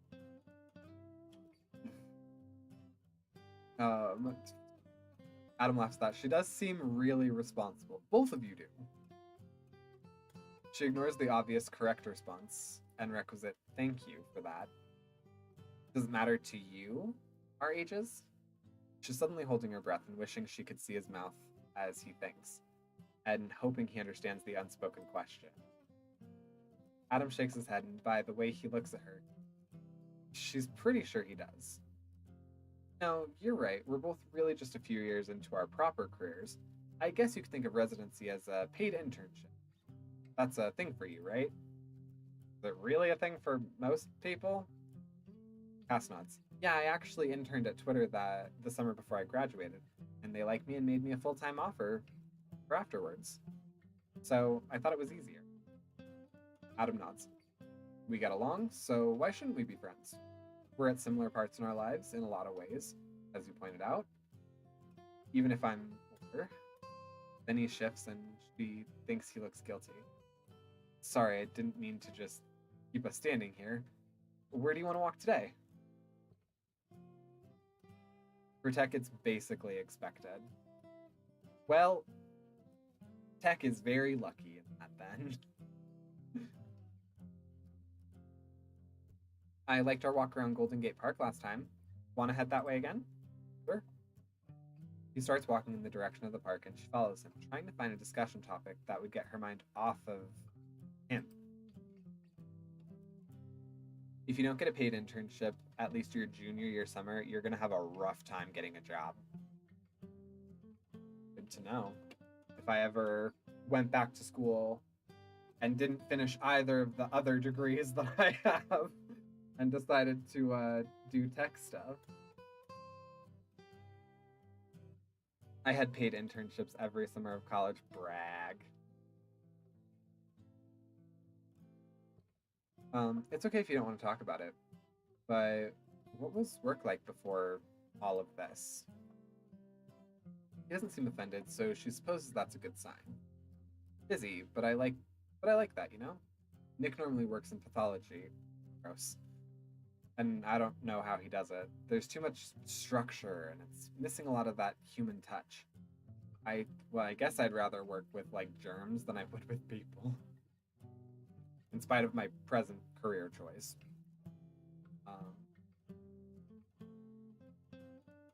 I like that normally work keeps me guessing. I have to think on my feet a little. He stares off into space. Actually, I think that would have surprised me if you told me that in undergrad. Normally I'm not a big fan of surprises, but I guess I just enjoy that it keeps the work interesting. Adam shakes his head. At least it's interesting until it all becomes the same fucking disease. I was gonna say, Pat, don't you work with people every day? Yes, I do. And I like my job because I work with the least amount of people I probably could in a day, while still making enough money to not need to work 40 hours a week. So, but if I could do something else that wouldn't require me to be around or touch people, if I never end up in a career where I touch people ever again, I will be happy.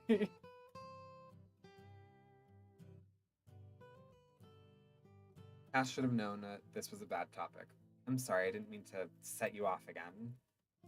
Adam shakes his head and seems to be smiling at her, if his eyes had any indication. No, this probably sounds strange, but I kind of want to talk about it with you. Carlos has been walking on eggshells with me for the past month or more because he's worried that he'll set me off by bringing it up. Was this not what I said at the beginning of stream? And maybe at first it would have, but I think now I just need to vent. Okay, then what's the worst part? The worst part is not being able to do anything, because you don't have magic. You only do what the body is telling you it needs help with, and outside of that, this is what you said at the beginning. Sure, there's a lot of times that's probably the case normally. Like, you get an aortic dissection that's breached the outer wall. And I guess that we have better tools for treating it now, but it's still just about every patient. So it just feels so hopeless. Like, I'll probably get this wrong, but imagine you're getting a problem you have to write code for every day, and you do, but they're all the same problem. And every time you publish your code, the website explodes. He shrugs. I guess that wasn't a good metaphor at all. I feel like it would be. Like, instead of every time it explodes, though, it's like you can write the same code, and sometimes it works perfectly, and then other times it doesn't, and there's nothing you can do about it, and you have to just keep writing the same code. No, I think that gets the point across. I would hate my job if I was fixing the same problem every day, and especially if it felt like there was no end to it, and sometimes what I was doing was making things worse. I feel like that's what you're saying. I mean, that sounds like code. Welcome to concurrent programming. Also, welcome to data dependencies. You two are vastly smarter than I. I know how to correct your posture. I can also, like, make your skin baby soft.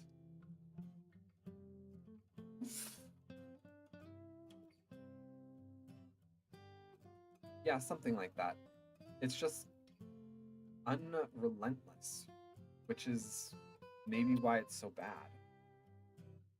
We had a fun issue at work where stuff started failing one evening, and no code deployments had occurred, and we were all like, "How is this happening?" Those are more useful to me than this concurrent program knowledge trade. Trade? I mean, I don't really have much of a use for concurrent programming knowledge. So I think I'll keep mine. Hopefully I can use it to ward off some of that terrible pain that's coming for me in my 30s and to not look like I'm in my 30s. Turns out someone deleted something from a database table that we thought was immutable data. Oh. Give me the skin and posture. I mean, I sent Bob something earlier. I am learning how to do a rap at my work right now, which are lovely to receive. This specific one is supposed to be like really good and hydrating for your skin. The product that I have to use for it, we do not let the clients see because it legitimately looks like spunk. I haven't actually done a lot of concurrent programming lately. Web development doesn't care a lot about that. I like concurrent programming. Yo, Pat can rap collab.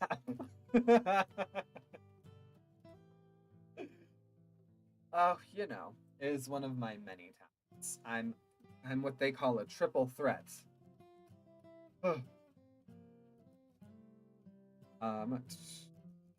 Here's this urge to reach out and pat. Here's this urge to reach out and pat his shoulder, or hold his hand, not just because she's supposed to be maintaining a physical distance. I'm sorry. But you asked about things normally. They're normally really busy, and my hours can be strange and unpredictable. Nick proposed to Carlos when we got our residency. They moved in together that summer.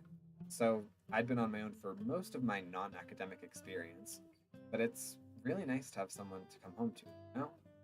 Not that I can ever tell him that, because he'd insist I move in with them permanently, and it wouldn't be right for me to impose on them like that. More than I already am. That is fair. But it's still nice. He shakes his head. Sorry, I don't know why I went off on that tangent. You're pretty good on that, bro. Cass is pretty sure she does now and considers her response. I think that makes sense. I would get lonely working strange hours and going home by yourself afterwards. It takes getting used to. I guess strange hours are something. I will say I vehemently loved and miss when I was a bachelor.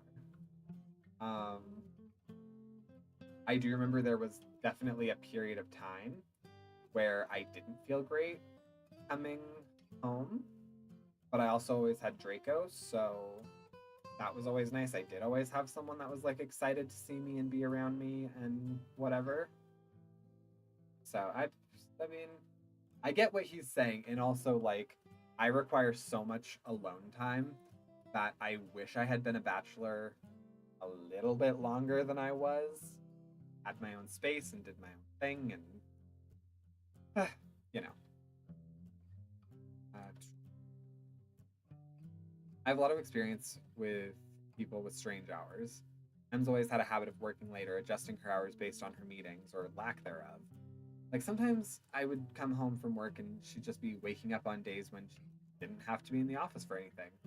It's gotten worse over the pandemic when all of her calls are virtual anyway. Same, Pat.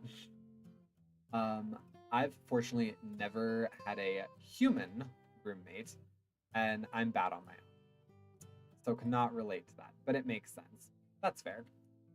I definitely, like, when I was younger, I always imagined living on my own, and then as I started growing up and whatever, I always lived with partners. Um, and I think part of why I pushed myself to like live on my own was solely the fact that I kind of had that opinion where I didn't know if I was okay without a partner. Uh, and I I needed to find that out.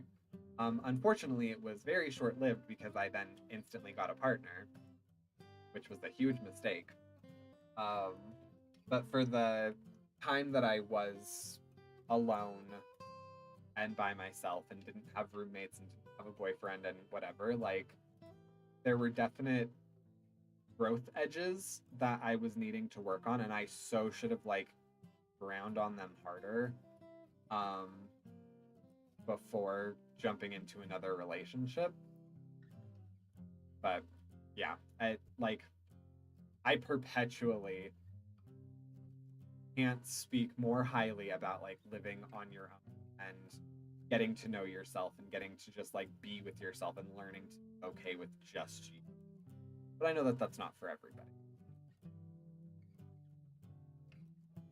I tell hubby that if I didn't have him, I would have probably moved back in with my mom, which is probably a lie because I'd probably just find a roommate in San Francisco because everyone has a roommate in San Francisco because of rent. But if I didn't have him, I would probably still live in San Francisco. So that part I'm also very thankful for. San Francisco is very much not my city. That's fair. My contact is trying to like jump from my eye.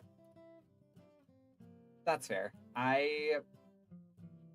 Once again, like the what happens if you turn left instead of right? Like without Dorian, I would be at a very different place, but I definitely needed Dorian in my life. I'm very grateful for when he came into my life. That said, I like yeah.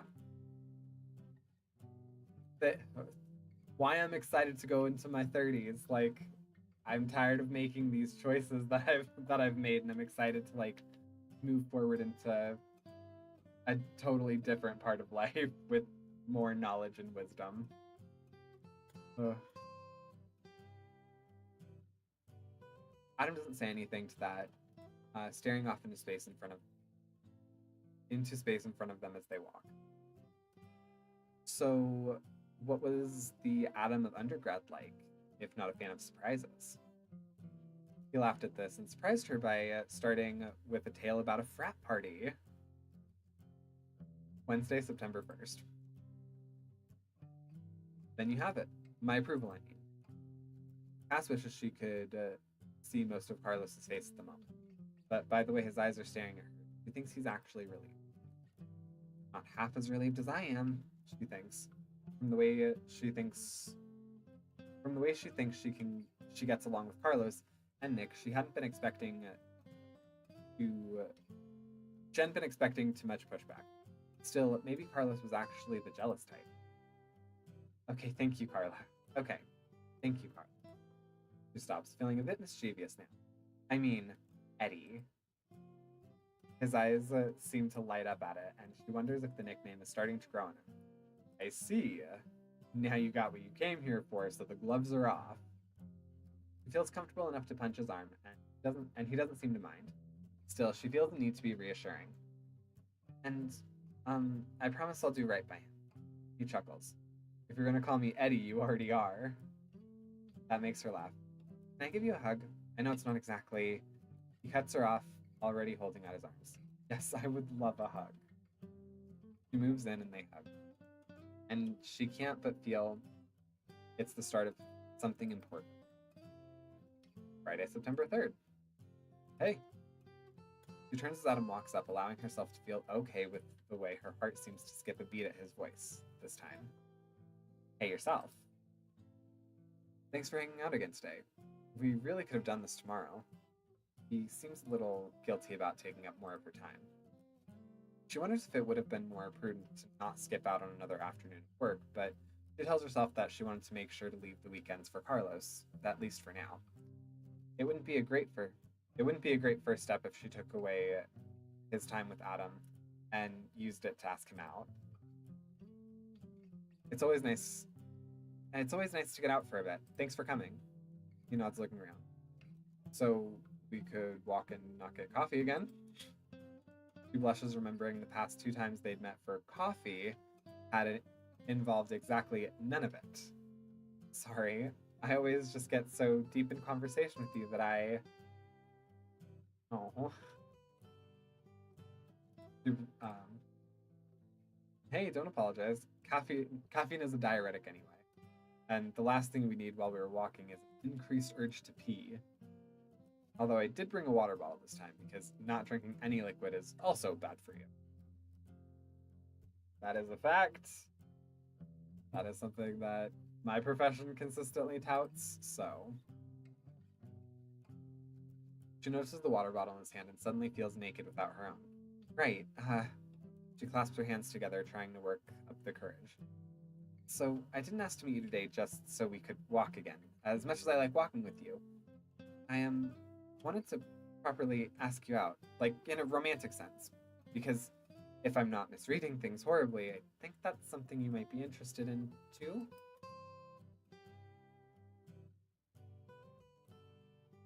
I read that wrong.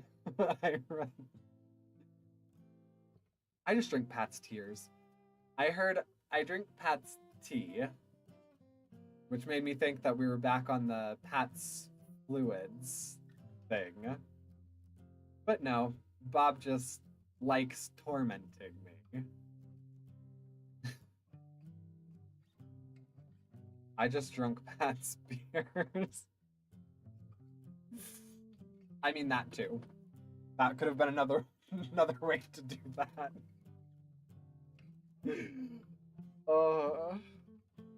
Yes, Bob torments me. I cry daily, and it sustains him somehow. He stares at her for a bit, and her chest feels tight. He starts, and it's not the start she'd expected. Those are Sill's tears. Sorry, I didn't mean to push anything. Sorry, I didn't mean to push anything. I really like you as a friend, too. And we can just walk and talk and not drink coffee. She immediately regrets coming today. He shakes his head. No, I'm sorry. I like you too. He sighs. Sorry, don't take this the wrong way, but I think I need to ask Carlos first. I know I'm my own person and have my own life, and this is my decision to make, but it matters to me that he's okay with this. Just like I wanted it to matter to him that I was okay with Nick. I'm sorry if that's not the answer you wanted. Oh. She can feel her heart leap at that. I already did. What? He looks at her with what she thinks is pleasant disbelief. Yeah, it didn't feel right to me either to spring us on him, because I know how important your friendship is to both of you, so I met up with him a couple days ago and he gave me his blessing. So I will say this is like a semi strange thing. that I keep thinking about because, yeah, with Dorian and I, oh my god, this turned off for literally 0.2 seconds and it is blazing. Dorian and I obviously have been talking about like our engagement rings and all of that stuff. Not that anyone's proposed to anybody officially, but the writing's on the wall and it's obvious. And I know that it's like a very typical thing to do for like a guy to. I think it needs to be more blazing. Oh God. Thanks, Bob. You're beautiful. You're a beautiful soul. Preemptive congratulations. Thank you. But yes, so engagement is probably coming relatively soon. And I know it's very typical for in like heteronormative relationships for the man to ask the bride's like parents, specifically the dad, for permission or approval or whatever. And I know that when Dorian and I first got together, like first got together, his mom had this like idea in her head that him and I were like engaged and going to get married and yada yada, and it like wasn't a pleasant thing in her brain. And yeah, I know that like Dorian and I have been, this has been conversations about us like getting a house, getting engaged, getting married, if kids are down the road. And I don't know how much he's been talking to his parents about that. So they're coming up here for a visit in a couple of weeks. Oh, I need to ask for that time off. I just remembered. Oops. So yeah, they're coming up here in a couple of weeks. And I'm like so torn on like talking to them about this, or if Dorian's already like said something, you know. Oh yeah, hubby was going to ask my dad for permission to marry me when you first got together. Yeah, like, yeah, I don't know. I think it was because I was the first like serious relationship that Dorian had. Like we had gotten together. I mean, it was pretty much like this, not gonna lie. Like we got together during the pandemic. And then after like a month or two, we moved in with each other, and yeah, like she knew it was fate. Well, she didn't seem very happy about it. Yeah. So, you know, was already sizing you. Huh? You know. So yeah, but that has made me like a touch nervous to be like, hey, so it looks like your son and I are gonna get married soon. If for no other reason than the fact that like I want to make sure that he's consistently taken care of without you guys needing to take care of him. Not that Dorian isn't capable of taking care of himself, blah blah blah. Like said many times, our relationship is me being like the breadwinner and him being like the better winner. And so I want to make sure that, you know, he's good. I mean, maybe don't say that part. I mean, fair enough. Like, I want to get married to him because I love him and I would like to have a weird party to celebrate that people have put a lot of meaning on. I mostly want the marriage I want to marry your son because I love him and I want to spend my life with him. Yes, sorry, that's what I'll say. Thank you, Bob. Bob, can you just like call me while I'm doing this? That way you can just feed me lines.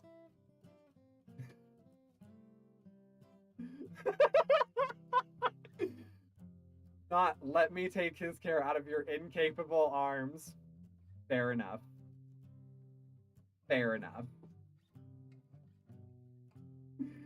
You know, I didn't even think that that's how it could.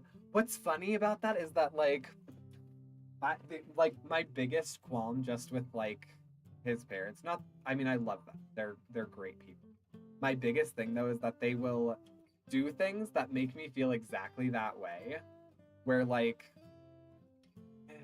I don't know, like they'll come and they'll get us like hundreds of dollars worth of groceries, and I'm like, that is such an insult to how I was raised, because it's saying exactly that. It's, let me take his care out of your incapable hands. Um, so it's funny that when the roles are kind of flipped like that, I don't read me saying something um like not wanting them to have to take care of him. I don't read it the same way. Oh, interesting. Yeah, people tell me that all, like, they say other words than interesting, because people are like, I would love if my in-laws, like, you know, would buy us groceries and amenities and, always filled up our cars whenever they were here and yada yada. And I'm like, no, no, no, no. It, like, that is them telling me that I cannot do it and that I'm not taking good enough care of their boy. I feel you there.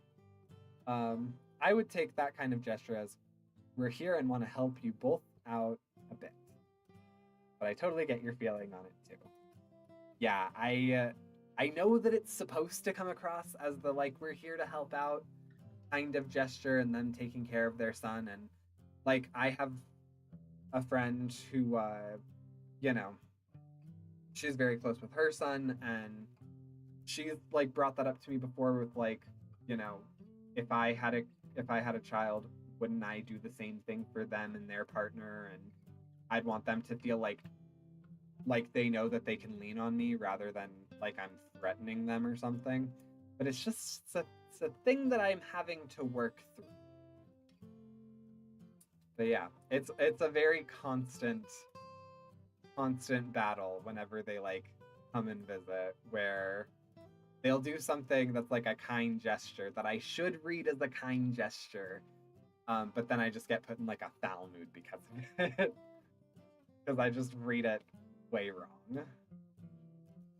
Anyway, but yeah, so the asking for a blessing thing, like, that's something that goes back and forth in my head, where I'm like, when his parents thought that we were getting married, it didn't seem like it was the highest thing on their list, or the best thing on their list of things for their son.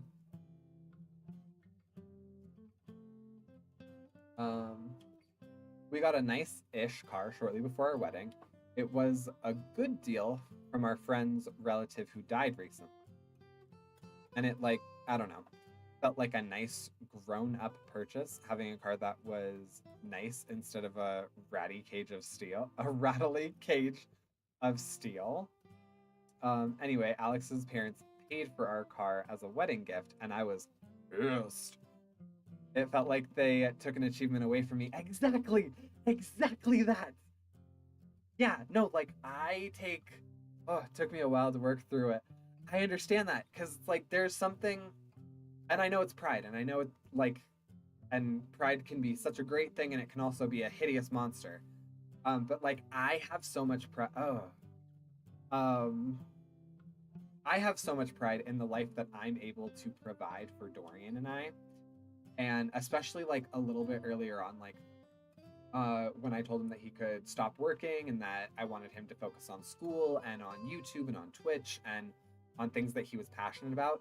Like, this is not going to paint his parents in, like, a super great light. In spite of the fact that they're great, love them. I moved us back to the apartment complex that I was living in when I had, like, my bachelor pad. And I didn't move us into, like, the same unit, although that was super tempting.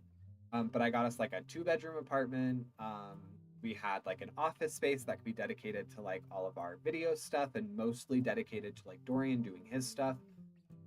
We had enough space for our bed. It was, like, a perfectly fine unit. I knew that we were going to want more pets. It had, like, a nice walking space for Merlin because I knew that he was going to be coming into the picture. And the first thing that his parents said when they walked in was, "Oh, this place is really a lot smaller," because we had terrible roommates that we were living with, that we, like, moved out from. And first thing that they said was, "Oh, this place is a lot smaller than your last one." I'm like, this smaller place is where your son is living rent free that I am paying for. I am feeding him. I am, letting him pursue his dream. Like, uh, yeah. So like I am very into like the pride that I hold in the life that I'm able to provide for us. And like any nick to it just sets me off, even when it's meant as like a kind gesture. But yeah. I know I missed something from Bob.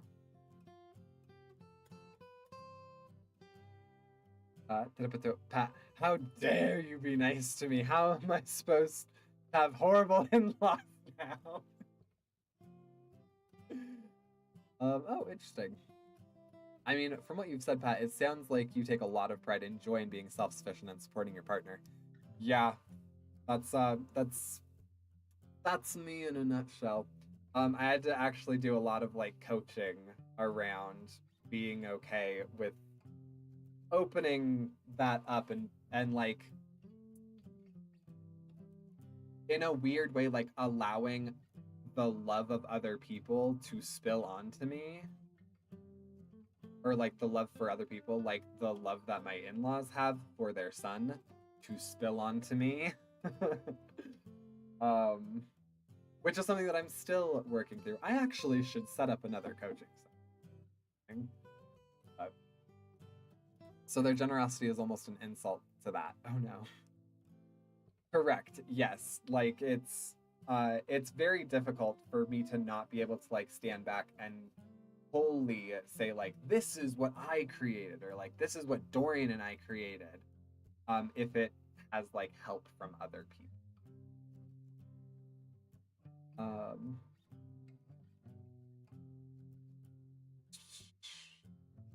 I'm just like not understanding the full context. It's exactly gross. Yeah. The like in full context also gets me too sometimes, because yeah, like another thing that like, oh, this is me just like kind of ranting when I was like, oh yeah, blessings, me just kind of like not ranting I guess about my in-laws, but about like my problems with not being understood by people that are trying to show me affection. Is that like his parents will always invite us out for dinner and stuff, which is generally a nice thing. Um, However, I have an eating disorder that makes it very difficult for me to eat anywhere, and then I hate that people have to curate where they're gonna go based on my eating disorder. Um, and yeah, so like I've tried explaining like I would really rather just not. Feels pretty standard. Yeah, it seems like a standard thing. Oh yeah, that feels like it'd be awkward. Yes, and I've tried explaining like if I go, I'm not gonna eat anything, and my specific eating disorder makes it so that way I'm physically uncomfortable around food that has like a fragrance to it, that has like an overwhelming appearance to it, that like just anything about it, anything about being close to the food makes me uncomfortable. So I wouldn't be enjoying my time because I'm physically uncomfortable. Um, it also would be awkward because then I'm like the only person in a party not eating. And when I tried explaining that, their response was like, "Oh, we don't mind if you just sit there." I'm like, "You're really not getting this. It's not about if you mind. It's about the fact that I mind. I mind if people have to change where they're eating because of me. I mind if I'm the only person not eating and people like are making a judgments on that, even if it's just like the waitress. Like I've been out with people before and I've said that I'm not getting anything, and I've had waitresses roll their eyes at me. Like, okay. So that makes me feel uncomfortable. And then the like physical discomfort that I get from being around food, like, but I mind exactly. um, yeah, being the only one being the only one eating is super awkward. LMAO, these people My God, my eyes are betraying me. These people remove me, remove, I assume remind you of your in-laws. They mean well, but like, they just don't have depth of understanding. Yeah, no, I got the not eating. Yeah, exactly. Like, I know that they mean so well, and I do love them so much. There are just times where I'm like, you are not understanding the problem from my perspective and how it's affecting the greater situation. Uh, oh my God, yeah. Remind I can't type. No, Pat's in-laws remove still. Got it.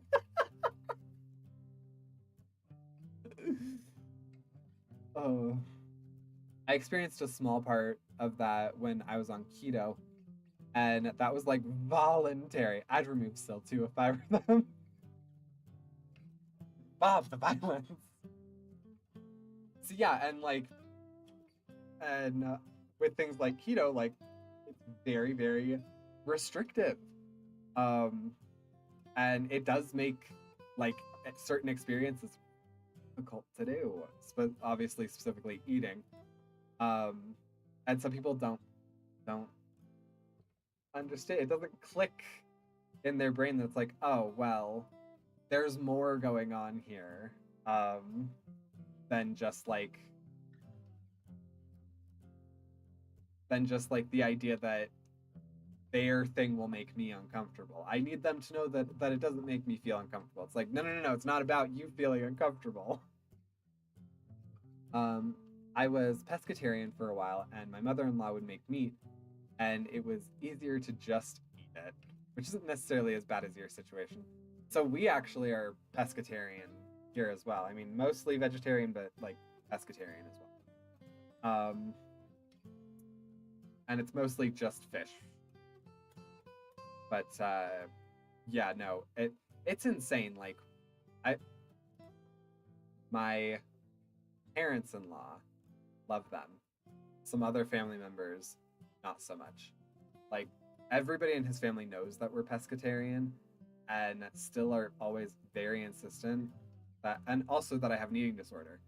And some family members are always very insistent that they want us to eat meat, which, considering the fact that Dorian and I have not eaten red meat in, at this point, over a decade for both of us, we would get violently ill if we tried to consume red meat. And they still are just like, no, you really should just start eating this. It's like, fuck you, no. Oof. But yeah, it's awkward. It's awkward. It's dude. It's funny. I have like this. How long ago is this? 17 minutes. Yeah, I have this friend, same friend that I was talking about that's close to her son. Gut flora is a thing. It is a thing. Wait, gut flora. That's the proper term for it? I don't think so.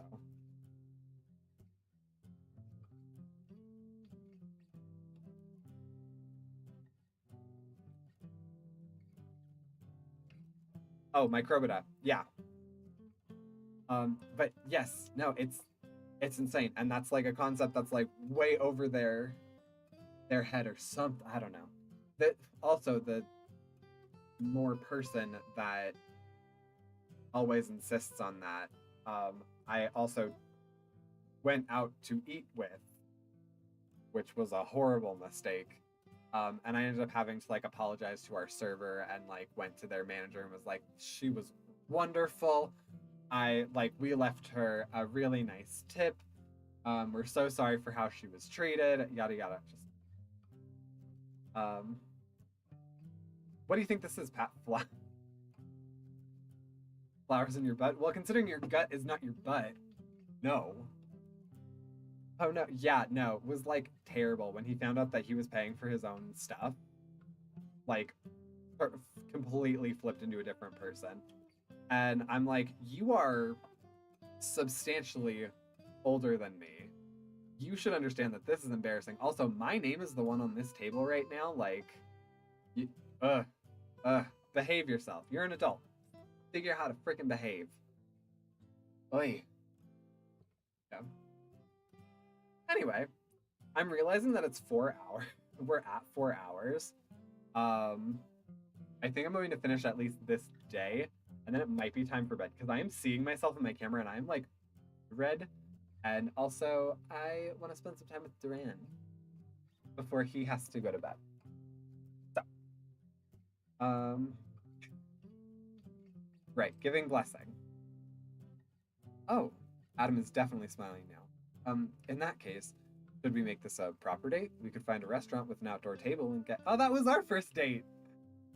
And get I guess it would be a very early dinner. That was our first date. Very early dinner. And talk. She smiles at him, hoping he can tell, and holds her hand out. After a bit of hesitation, he takes it. His hand is soft and warm, and she likes the way it feels in hers. Oh, cute. She smiles at him. Oh, already read that. I keep forgetting. That sounds good to me, she says. Oh, I legit was at the end. I've been at the end. First. Okay. Oh my god. Okay. You're almost done. I think there's like 3 more paragraphs. Surgeon's hands. Bob, we've been over this. I don't have a surgeon's hands. I have masseuse hands. All right. Whew. That was amazing and lovely as always, and I can't wait to do the next bits. In spite of the fact that apparently because of you is not a good place to stop. How long is it?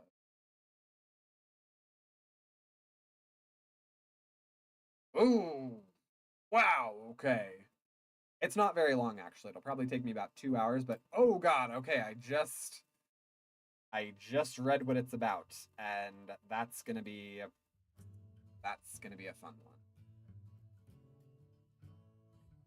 Well, interesting. Thanks for stream. Thanks for coming. Thanks for making me as hot and bothered as you always do. Yes, all right. So I'm gonna go ahead and take this out. That way I can focus on actually talking. It's Tuesday, so I will be back. Oh baby. I will be back on stream on Thursday. We'll be doing more Fallout again. I am going to finally be doing my 500 subscriber YouTube stream. It's going to be a 12-hour stream. I think it's going to be next, so not this coming, but the following Wednesday, unless certain other things pop up. Then it'll be the Wednesday after. It's always my job to get you all sweaty. You're very good at it.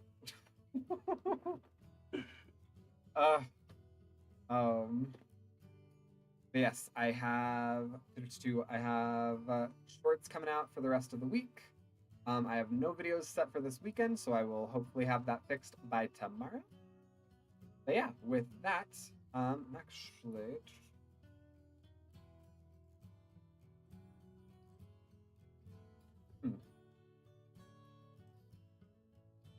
I'm actually, no.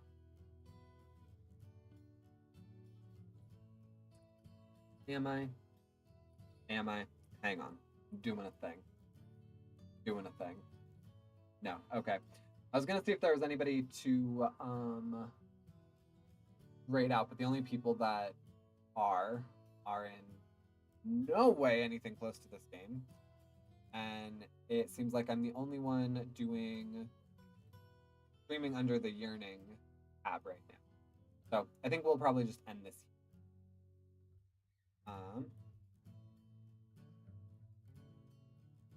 Make sure your shorts are sized properly, everyone.